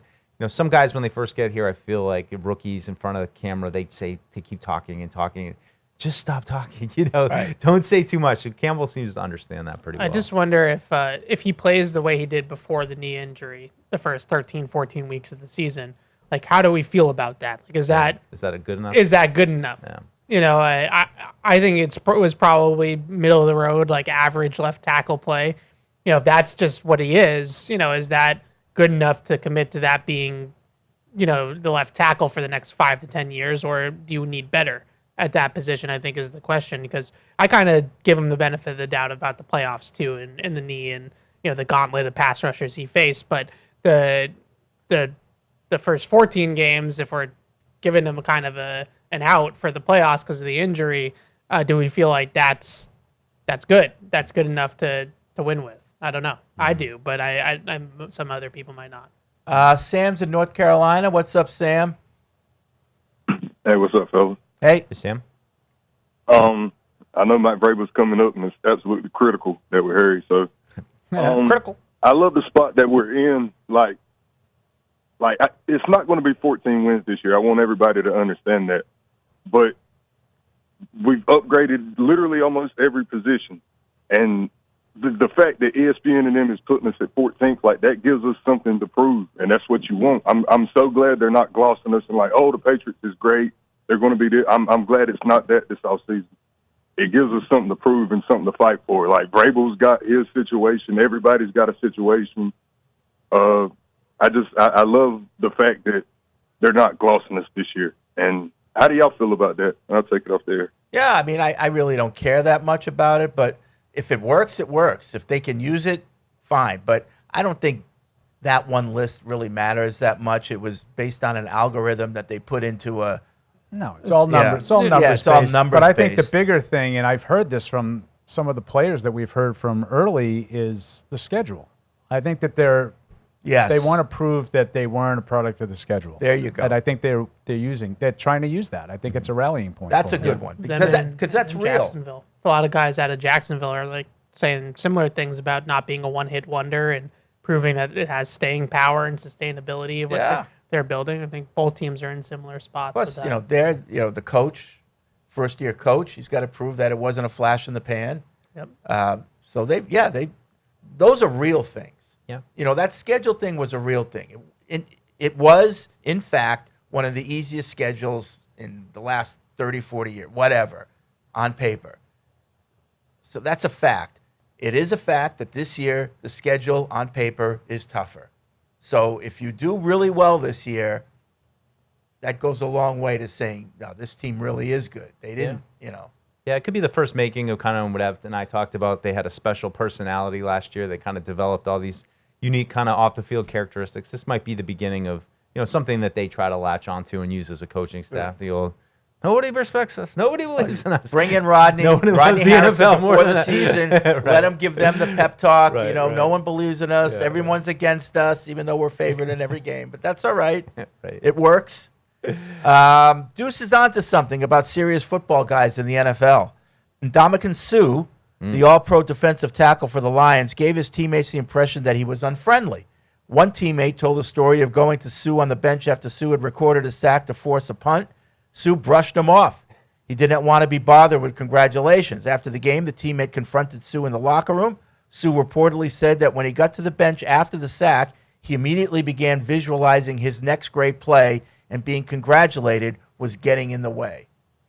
So is that the focus you're talking about? Well, I mean that's intense. I mean that's the extreme end, but that's a lot of guys, right? I mean that's You can keep Ndamukong Suh. Yeah, by the that's way. I know he was a special guy, but generally speaking, yeah. I mean there's just there's not a lot of goofy guys and And I think those things are funny. Ndamukong Suh was a really good player, right? I mean he was overshadowed. That was overshadowed by his dirty Stomping, play. yeah. But he was a really good player. Maybe could he have been better? If maybe or was he as good as he was just because of that? Like I think you can make arguments both sides of that. Yeah. I'm not suggesting that he should be like this happy-go-lucky Gronk type and not care about football, but maybe if he was a little bit better of a teammate, might that have made him a better player? Mm-hmm. Because that doesn't sound like he was very much fun to play with if you were on his team and he was brushing you aside because he was visualizing his next great play. Or Like, can there be a little Well, or maybe happy they would've medium wanted there to- somewhere? Going back to the Patriots, I remember John Hanna. The stories were like before a game, you don't go talk to John Hanna. He wants nothing to do with you because he is like just focused like on the game and getting ready, and Right. you don't talk to John Hanna. Now, could you talk to John Hanna after he blew out a hole so Sam Cunningham could run I for a don't know. touchdown? I don't know. My guess is you probably could. Yeah. Because I think a lot of guys before a game is not the time to, ask how the wife and family are. But I just know that Hanna was tough on his teammates. Yeah. Yes. He was tough on his And then teammates. there's Michael Jordan, who was like, Yeah. this apex of being tough on your teammates. Yeah. Brady too. Poor right? Yeah. Tony Kukoc, Worked for him. Yeah. I mean, Steve obviously. Kerr, Yeah. you would just put him in and stuff him in a locker, And Larry Bird was tough on his teammates. Yeah, I think a lot of those guys are just like that, just intense. Yeah, all no, the I mean, competitive. it's right. Maybe that worked for Suh as well. He was a really good player. Yeah. I think he could have been better. I don't know if that, Jordan was more just like, he would just rip your heart out in practice and just show it to you. And wasn't Tom Brady tough on his teammates? Oh yeah. Especially the receivers. Yeah. I mean, getting in the circle of trust was a thing we talked about all the time. when Yeah. he was- Yep. Yeah. Yeah. I mean, I think That'd be another one I So, would argue. Deuce, the you're Suh onto side. something. Yeah. But I would argue Yeah. the Suh side of Brady. Like, he was ridiculously hard on receivers. Maybe if he was a little bit relenting. Now, you could make an argument then he wouldn't have won all those Super Right, Bowls. right. Where's the I would line? argue that maybe he might have gotten a contribution or two out of someone else that didn't really contribute, and maybe they got would have won iced. more. Yeah, yeah. It is just interesting, like Gronk. You guys pointed out Gronk, but off the top of my head, I can't think of a ton of Matt Light. happy-go-lucky kind of guys. Matt Light was goofy. Maybe some linemen, yeah. Linemen but- can be a little I more think goofy, The, I the think. common denominator, like, nobody worked harder than Gronk. No one was more serious about football than Gronk when he needed to be serious about football. But he had that switch. Like, when we're just doing whatever, I can be, you know, yo soy fiesta. Yep. But make no mistake, Gronk was an extremely dedicated, smart football player. He knew what he was doing. Randy Moss, you know, Bill Belichick used to call one of the smartest players he was ever around. Yeah. You know? So you don't necessarily play football the way your persona is, you know, in those Yeah. cases. They might have come across as not really caring, but they really, they were very serious about their craft, as they say. Rich Ornberger was another, like, goofy, funny guy. I remember another offensive I mean, there's a lot of lineman. guys like that. Offensive but I linemen, don't know think if they can get away with it a were little bit. they were like great. Yeah, yeah. You know, like there's a lot of guys Ray Rugemer. Yeah. in the offensive line that we've covered that have been good players that were really nice guys Right. or happy-go-lucky kind of guys, but they're not Hall of Famers. No, like, there's not you a know. lot of busts in the Hall of Fame with big smiles. It's all, like, Yeah. you know, kind of mean, right? Muggan? Another Sam in North Carolina. Yes, He says, I hate listening to people that have no idea about player development. That's me. Oh. They talk like the That's player fair. or players that were drafted are a finished product. I think Will Campbell will make a huge leap this year. He will never get extensions in the elbow, but he's athletic and he's smart enough to learn and execute a technique to stop the rushers from beating him outside in that counter move. Wilson is a center, but got a full year of experience and now slots back into the position. I think the line will be just fine. If we could only get Joe Thomas, Joe Tooney, Jason Kelsey, Zach Martin, and Lane Johnson, we'd be all set. Who's he talking about? I think he's talking about people who look at a player in their first year and say that's who he is. Okay. Seems a little straw man-y to me. So I they don't didn't know. have a great draft last year then? Because wasn't that the consensus? Like all those guys started, you know, Wilson, Campbell, Woodson. I mean, the kicker. I mean, they had a good draft. I mean, Travion Henderson. Julian Ashby. Didn't hear his name. I mean, never once. Like Travion Henderson. Like, so were they not as good as everybody gave them credit for last year at the draft? I just hope they're better. They're going to be even better. Be better. Oh, Just They're get gonna be better. even better. They You could were be probably even right, better. Fred. That's better. probably what he was getting at, Fred. Right. You have a knack of being able to We read Well, between the lines on I'm a these crazy emails. Joe fan just like Thomas. they are, so I think crazy. Jean-Luc from Tennessee, originally Rhode Island. I am shocked, he says, that no one has brought up when it comes to the A.J. Brown trade. The last time the Patriots traded a first-round pick for a wide receiver, it was 2017 for Brandon Cooks. I'm expecting at least a Josh Gordon 2018 impact without the off-field problems from Brown. Hope it's a lot more than Yeah, that. so I would hope was it's gonna more say. closer to the Cooks one that he Yeah, brought up. right. Yeah. I think the Cooks one's hard because they flipped him Right, they immediately. flipped him back for another first, right? Right, Yeah. yeah. Mhm. Isaiah Wynn. Huh. Yeah, Ugh. exactly. Or as Fred once called him, What? Wingery? Isaiah Wingard. But because they traded it, Isaiah Wynn, they had two picks they could take Sony Michel. That also Yeah. another great one. Yeah. This might be more of a question for Barth. Oh, good. But Matthew and Callie has one for Evan. He says, are there any guys in the UFL that you think would be good to bring in as depth for the Patriots? Catch 22 tomorrow, 4 to 6. Breaking down the Yeah, UFL. Yeah. Yeah, I watched a little of the playoffs. Oh, over the weekend. Yeah, more Good- than I good- watched. Good quality football. No. I think No. What kind of that, offenses they run in that's that league? where Of? What kind of schemes we got going on here? a lot of it's NFL stuff because Yeah. they're trying to get those players looks for the NFL. So they're pro style systems. It's not like anything gimmicky. Yeah. Maybe it would be if it was gimmicky, it might actually be like more fun to watch. Yeah, right. But they're trying to use it as like a developmental league. I mean, call me whatever, an elitist, whatever. I have Elitist. absolutely no interest in watching anything less than Division I college or NFL when it comes to football. Yeah. Nothing. I have so many other things I'd rather be doing. Yeah, every once in a while there's a guy that does get signed by an NFL team and sticks. There's a lot of NFL like names. Yeah. I'm not telling you they're NFL players because there is a difference. He actually played. Like, Jeremiah Farms is one of them. Like he's on the KJ team. Hamler was on it. He was in yeah. camp a couple years ago, wasn't he? Yeah. KJ Hamler. I mean, I remember his name from the league. I don't If you like put on a game and you listen to say 5 plays, you will hear 5 names that are familiar to you. Yeah. Now I'm not telling you they're NFL players because in a lot of cases they went to camp, they didn't make it, and they're trying to get another sniff. But there are names that you've heard of. Like Akeem Butler. Eldred's old friend, who never really made it in the league. Ben DiNucci. Yeah, like there's not a ton of talent, but there are guys that are names. Like to your point, Fred, and I get like I'm with you. I don't watch these games either, but it's more so because of the time that they're like it's nice out. I don't want to be sitting around watching a football game, but they're all guys that played Division I college football. Mm-hmm. Oh yeah. So it's not like they don't have any talent. No. It's just a little ragged. I still think back end of the roster players in the NFL should be able to play in the spring leagues.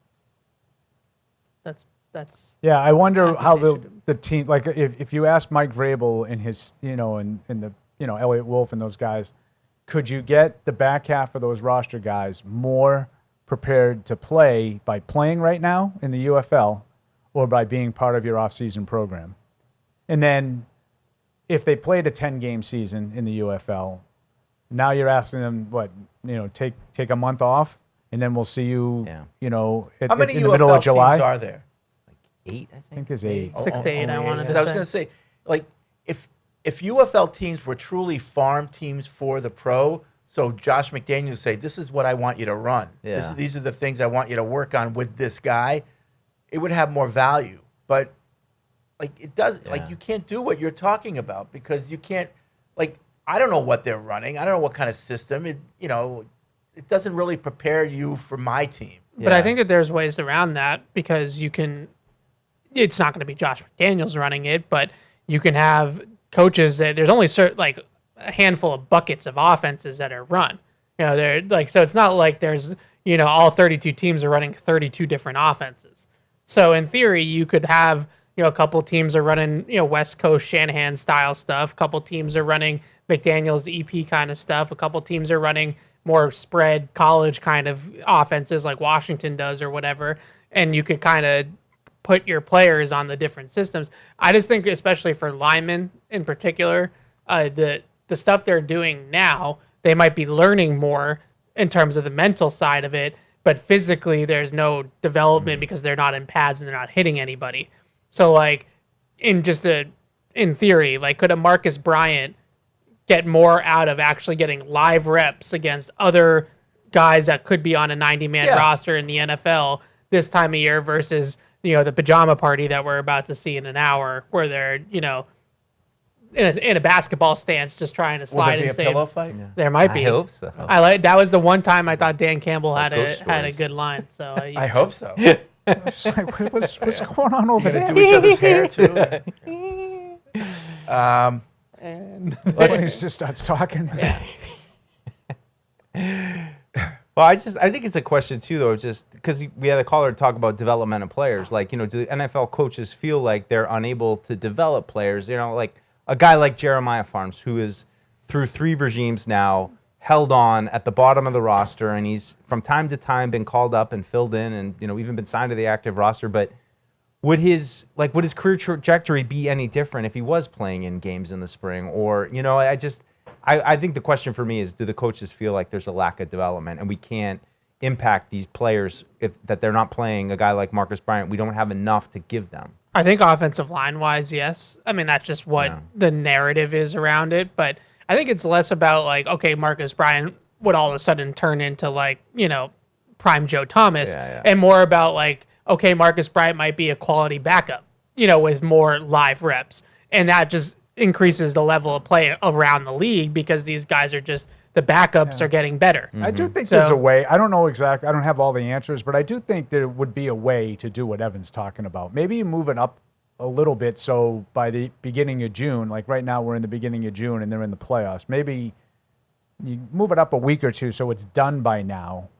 you give the players that play in that league a little time to rest and recuperate and still be able to realistically get into training camp, not all beaten up, you know. There's got to be a way to do it.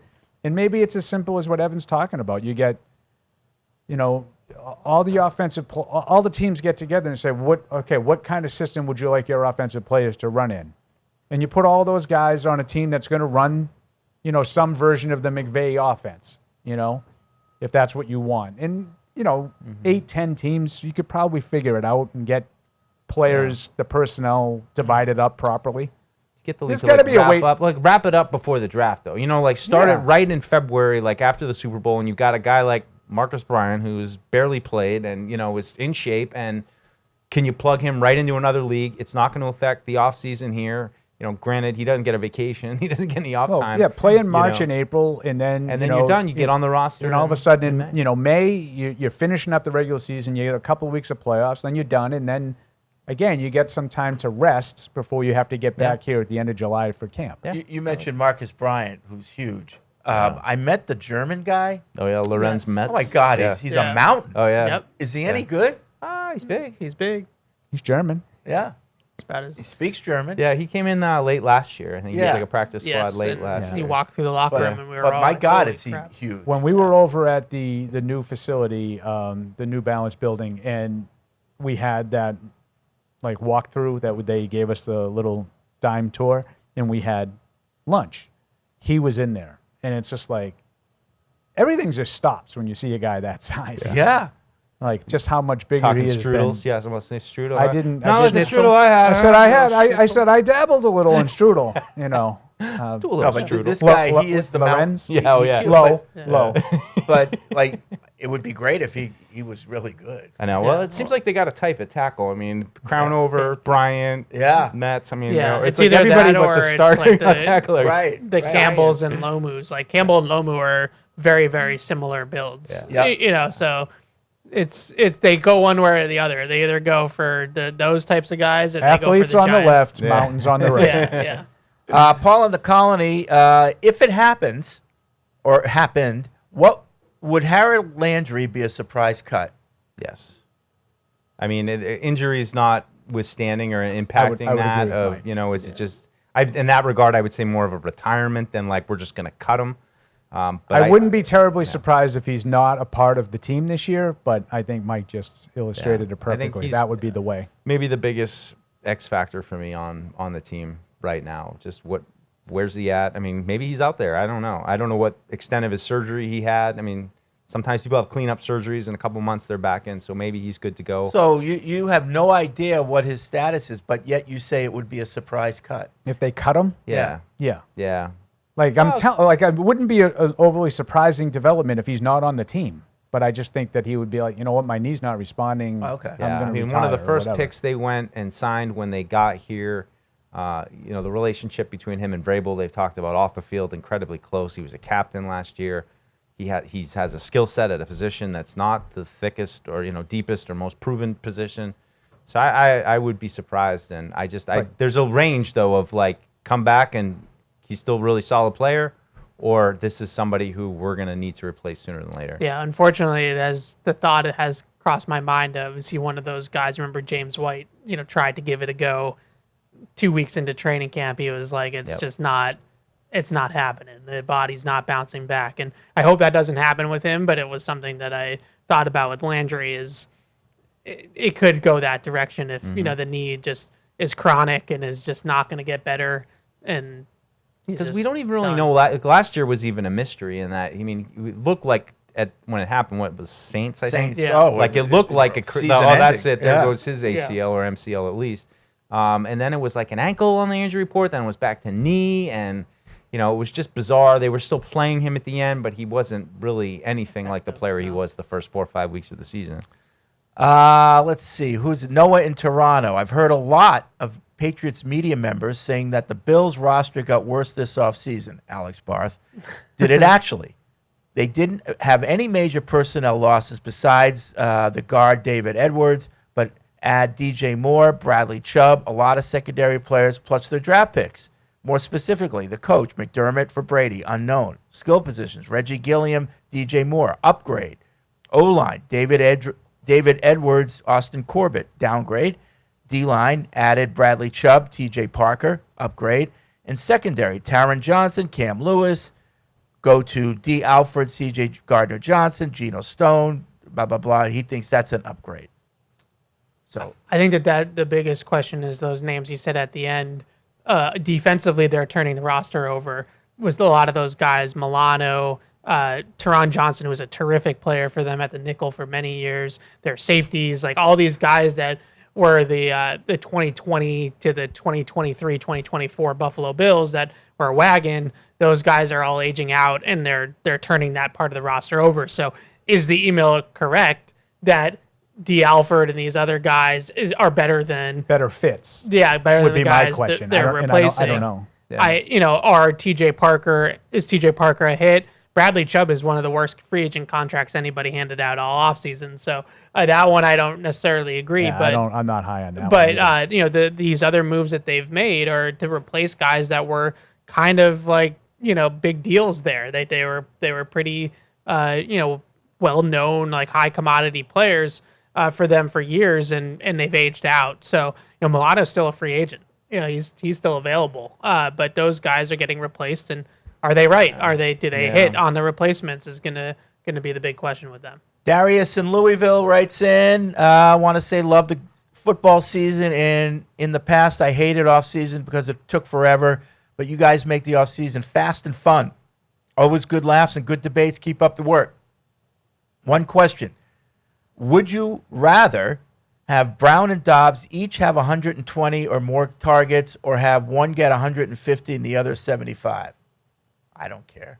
Both 120. If they're both going to get that, if you're going to get a total of that much production. Yeah. No, targets, he said. Targets. Yeah. I mean, I'd say spread it around. To speak to the schedule, better teams, better defenses, I think you got to beat those teams by a number of different ways. I don't think you're going to beat a lot of these teams because it's going to be the May and Brown show. I mean, maybe there'll be a game or two like that, but I think these defenses are going to challenge Drake May to spread the ball around. There's going to be probably plans to take Brown out of the equation. So, they're going to need some of the other lower-level receivers to step up too. Jadarius writes in, I was thinking about which player could become the number 3 safety. Any chance second-year John Saunders Jr. comes out of nowhere and grabs the spot? Yeah, he's been around, but he's a little bit out of the loop. We haven't seen any sort of push or anything. Mike Brown was in there. I am curious to see the tryout guy, though, that they signed, Peter Manuma the from Hawaii Hawaii. kid. I mean, he's just got crazy. I mean, he's got the hair flowing. He looks like Troy Polamalu out there. He, hits like a bunch of bricks. I don't know if he can play at this level, but he plays with good energy. So one guy interested to see. Yeah, Saunders been around. He was here last year for a while, and just never really heard Miami anything guy. about him. Yeah, other than He that, was a rookie last year, he's got too, good so, athletic profile. Big dude, can run. Colton Shreveport, we are officially getting into the summer down south, so a little speculation time. While it's not a high-value position, the big question I have on offense is what happens post and when you. For example, we draft Lomu to potentially be replacing Morgan Moses. Do you think Big Mike gets extended? Is the replacement currently on the roster like Ben Brown, or are we investing a top 100 pick next year? I don't know. He had a little restructuring. He had a restructuring going. He did. No new money or anything for But him. this will likely be his last year. The email is right. Feel that way. I think that this could go in a lot of different ways. I think you could definitely look to the draft to replace him. I think that's a spot you can go to free agency and get sort of a solid guy. Or you can, ideally, you drafted a lot of offensive linemen. Someone that you are learning about emerges as a potential guy. Now, is that Ben Brown? I don't know. But I think there's a lot of different ways they can go. I would agree that Onwenu's probably not going to be here next year. Even just based off of the type of player he is, and the guys they're targeting are all athletes and smaller but athletic, and he just doesn't fit the mold of what they're going after with Campbell and Lomu and Wilson and even Vera Tucker. Like, I think they want to get a lot more athletic on the offensive line, and that just doesn't fit Big Mike. He's kind of the one guy that stands out to me that, if you count him as part of the future and you assume Lomu's, at right tackle instead of Moses in the future, it's like, okay, so you're going to have 4 really super athletic, you know, maybe giving up a little bit of play strength, but super athletic offensive lineman, and then one 340-pound guard just sitting in the middle. It just doesn't jive with the rest of the group. So I for that reason, I would think that this is probably his last year. John Darius Morgan, is there anything there? I mean, undrafted guy, but I mean, you kind of know the rest of the. I mean, Mekhi Bettler's been around a little bit. Rupsich has been the one who's been in there. Caden Wallace has been here for a couple years. There's just not a lot of guys that, you know, the guys that have been around, unknowns. Yeah. There's not a lot of unknowns. Caden Wallace would be the guy that I would say, in a perfect world, someone like that would develop enough to be in the mix. Mm-hmm. Now, it doesn't look like he has, you know, through 2 years, but, you know, I don't know. Wouldn't that be a better? That would be a better path to me. A guy that you took in the 3rd round 2 years ago to replace a big money right guard, than going on the free agent market and having to put big money into a right guard again. Like, I just think that that's a position that you should be. World, you right? should be able to save some money at right guard. Yep. And you know, Owenu, no fault of his own, he's played well. He earned that contract that he got. Just want to remind everyone, I don't know, maybe 5 minutes or so, Vrabel will be live. So at that time, we'll say goodbye. We'll feed you Vrabel's live press conference in full. We'll head out to practice, and then these guys will be back after practice at some point with a recorded, it won't be live, but a recorded recap of everything they saw today. Yep. So full day here at Patriots Unfiltered with Minicamp.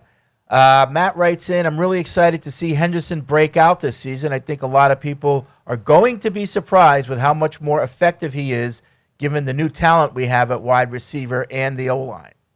And the fullback. What would I think the fullback is the biggest piece for him, potentially, if it works out that way. What would be a breakout season for Henderson look like to you? Breakout? I don't know. I mean, he had 900 yards, 12 plus yards. 1,200 yards? Yeah. I don't know. Yeah. Or, I mean, maybe rather than just focusing on the numbers, just say, like Vrabel talked about, the consistency. So maybe he doesn't have 4 touchdowns of 50 yards or more, but he just routinely carves you up for 6 and 7 at a time. Yeah. Or pass blocking and pass blocking pass improves. game Good. stuff. That's a good one. Yeah.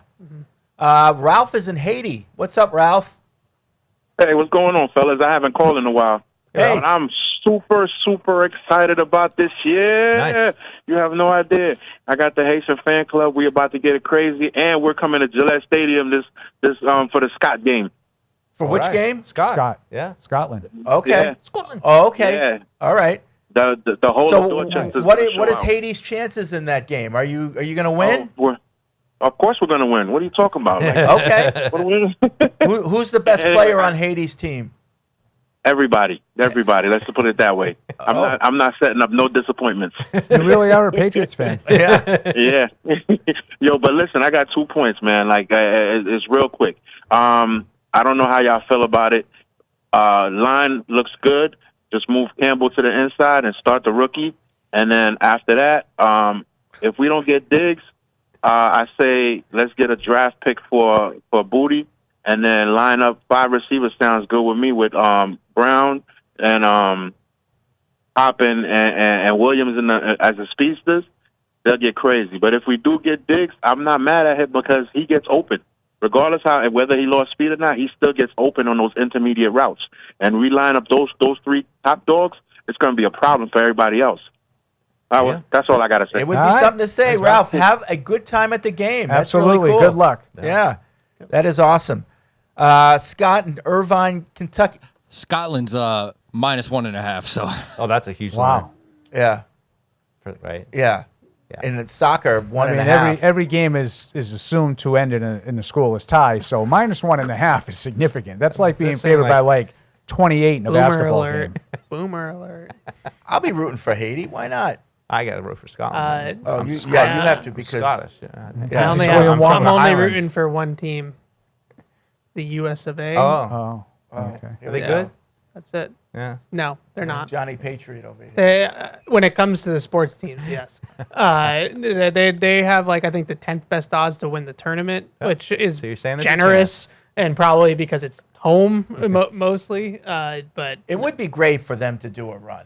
I just want can they win a knockout round game? That would make That to me would be a sounds success. like, from what I've gathered in my limited research of this, that making the knockout round, that's like seen as, if you do that, that's the like bar if they for don't, success. if they get grouped, then all of them can just walk home. But if they luckily they're already there. They should. They might have to anyway. They should get out of the group easily. But soccer, I would Evan. just like them to win a knockout round game. I think that would be cool. That's like, what's the best Evan non-football? Is it like hockey Evan, basketball Evan, or soccer Evan? Basketball Evan. Basketball Evan. Yeah, probably. Yeah. Fred just. But soccer Pushes the Evan's a buttons sneaky, unlike he's a anybody. sneaky one. He sneaks up on you with the soccer. All of a sudden, he starts throwing group stuff at you. Like, I don't know what that means. Means to not. They laughed at me when I said one of the Jays wouldn't be on the team this year. They're both still They're both still on the team. But not. Only Fred could take a victory lap for something that hasn't happened. It's going to happen. Scott writes in, your discussions on making a farm league seems unproductive. Let's talk about football UFL. We already have that in the college program. To expect players to play in the offseason in preparation for the NFL season is just asking. Coaches here, Fred. Oh, okay. We'll see you later. These guys will be here after practice. Here's Mike Vrabel. Season program and the workouts. Have you already seen some growth in Drake May, and if so, how so? Yeah, I mean, I think we've seen growth in a lot of players, and especially some of the younger ones, which I would consider Drake, going into his third year, one of those younger players. And I think that Josh and Ashton have given him some really positive things to work on, some areas of focus, and being able to try to limit mistakes at the line of scrimmage, right? Get us in the best play, and not that we're going to be perfect, but being able to use every resource that we have to get us into the right play and be able to give us an option to have a positive play, and whether they're pressuring or they're in a look that isn't advantageous to the play. And we don't want to be tentative, so there's a fine line of that. But I think expanding some of that into the second year of the system has been good to see here in the spring. Like anything report-wise, share or attendance or anything like that? Is everybody here that you need here?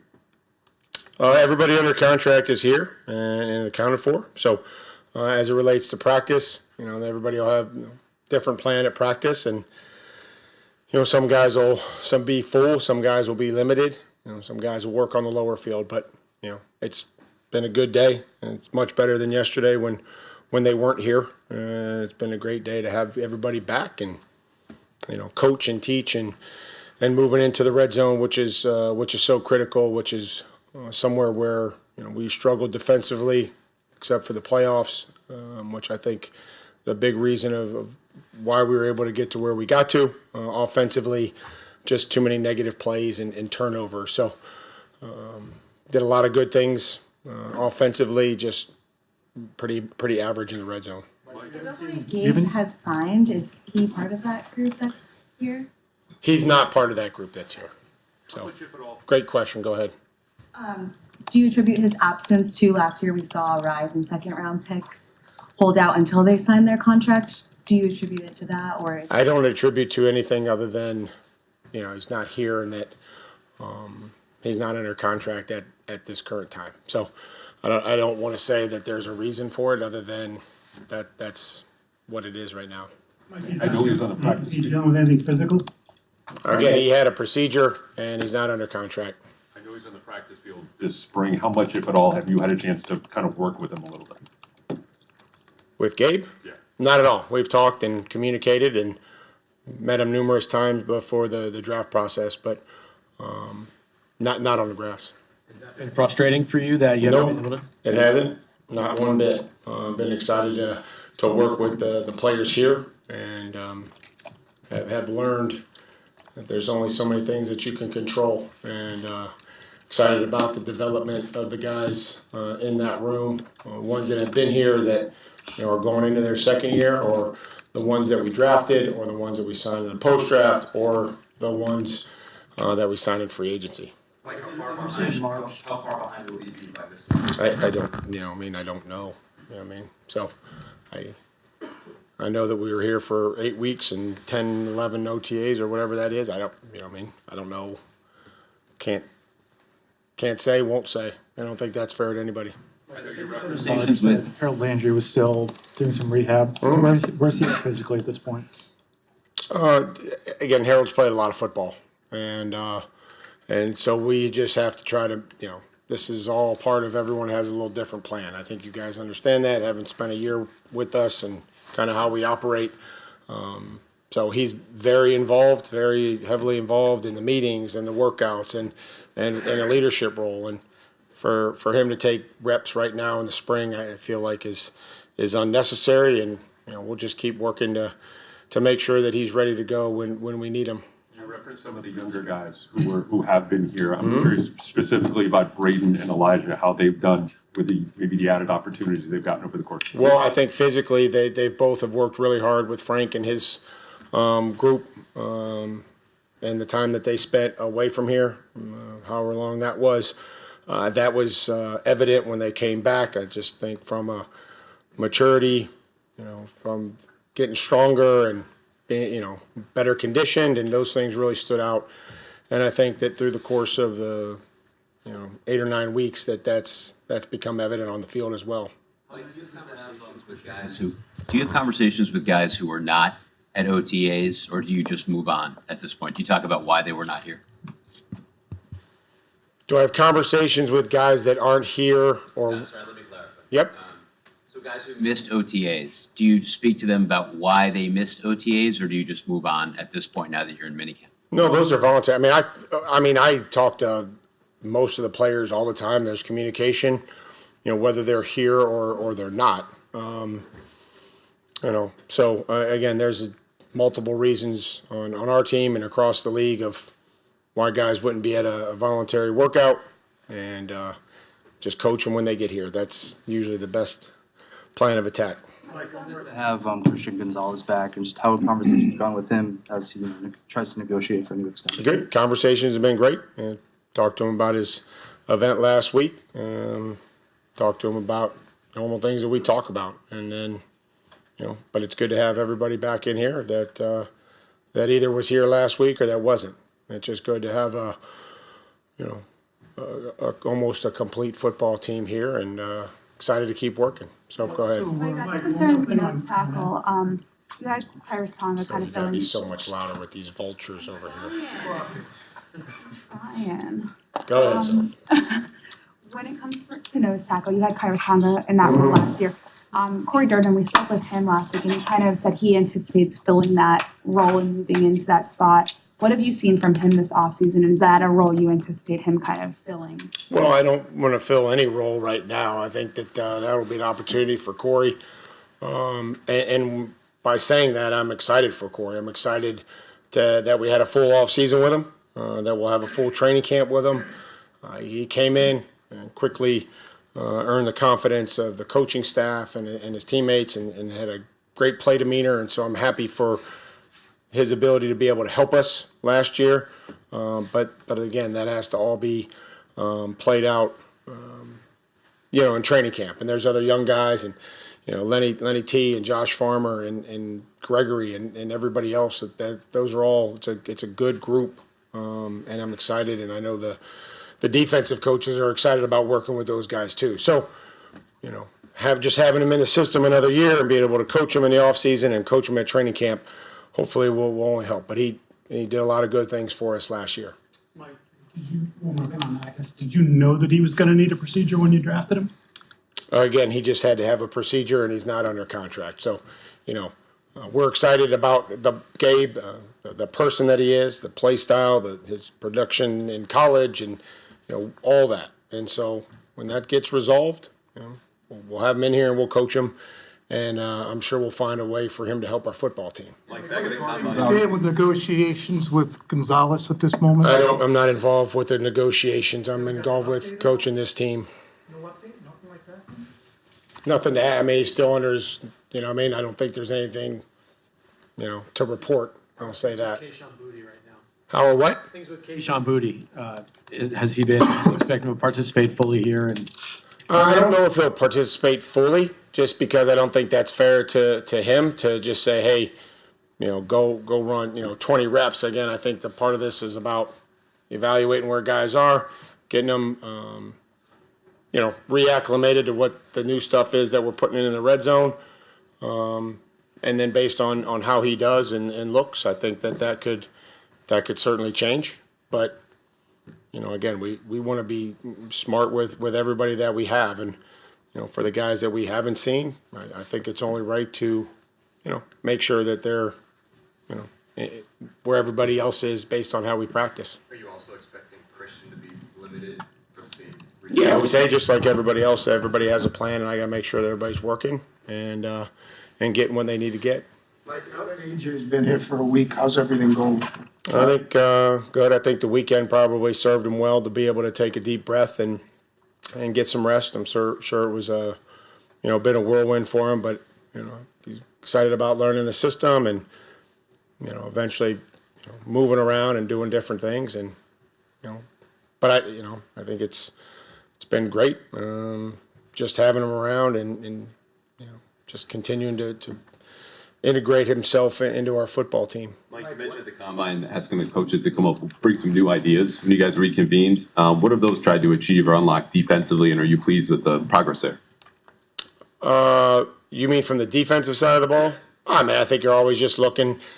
Spring is a time where the touchdowns don't count and the sacks don't count, and so I think you try to figure out different blitzes and disguises and I appreciate what everybody brought to the table and the ideas that they had in all the phases of first and second down and, the things that we try to add on third down and then really try to shore up the red zone. So the spring is a time where you evaluate the stuff that you try to come up with and what it may look like or what the issues are. And then as you get closer to training camp, some of that may get pared down.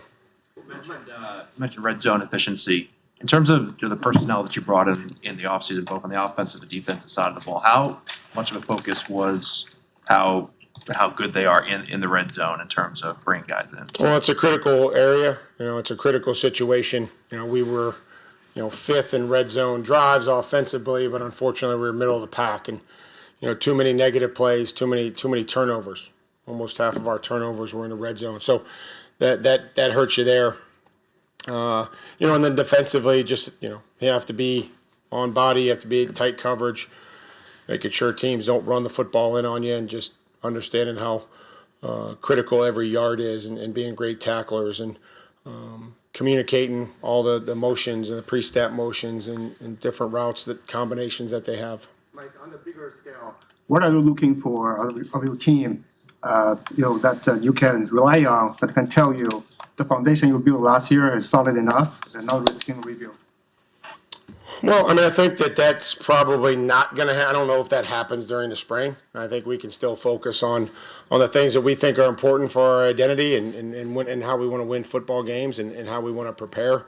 But really a lot of that comes in training camp and being able to callous yourself through some of the rigors of the season. So as we continue to build that foundation and how we work and how we practice against each other is going to be something that's critical, and that's how you improve in training camp. That some of those battles that you have in training camp give you a lot of confidence going into the season.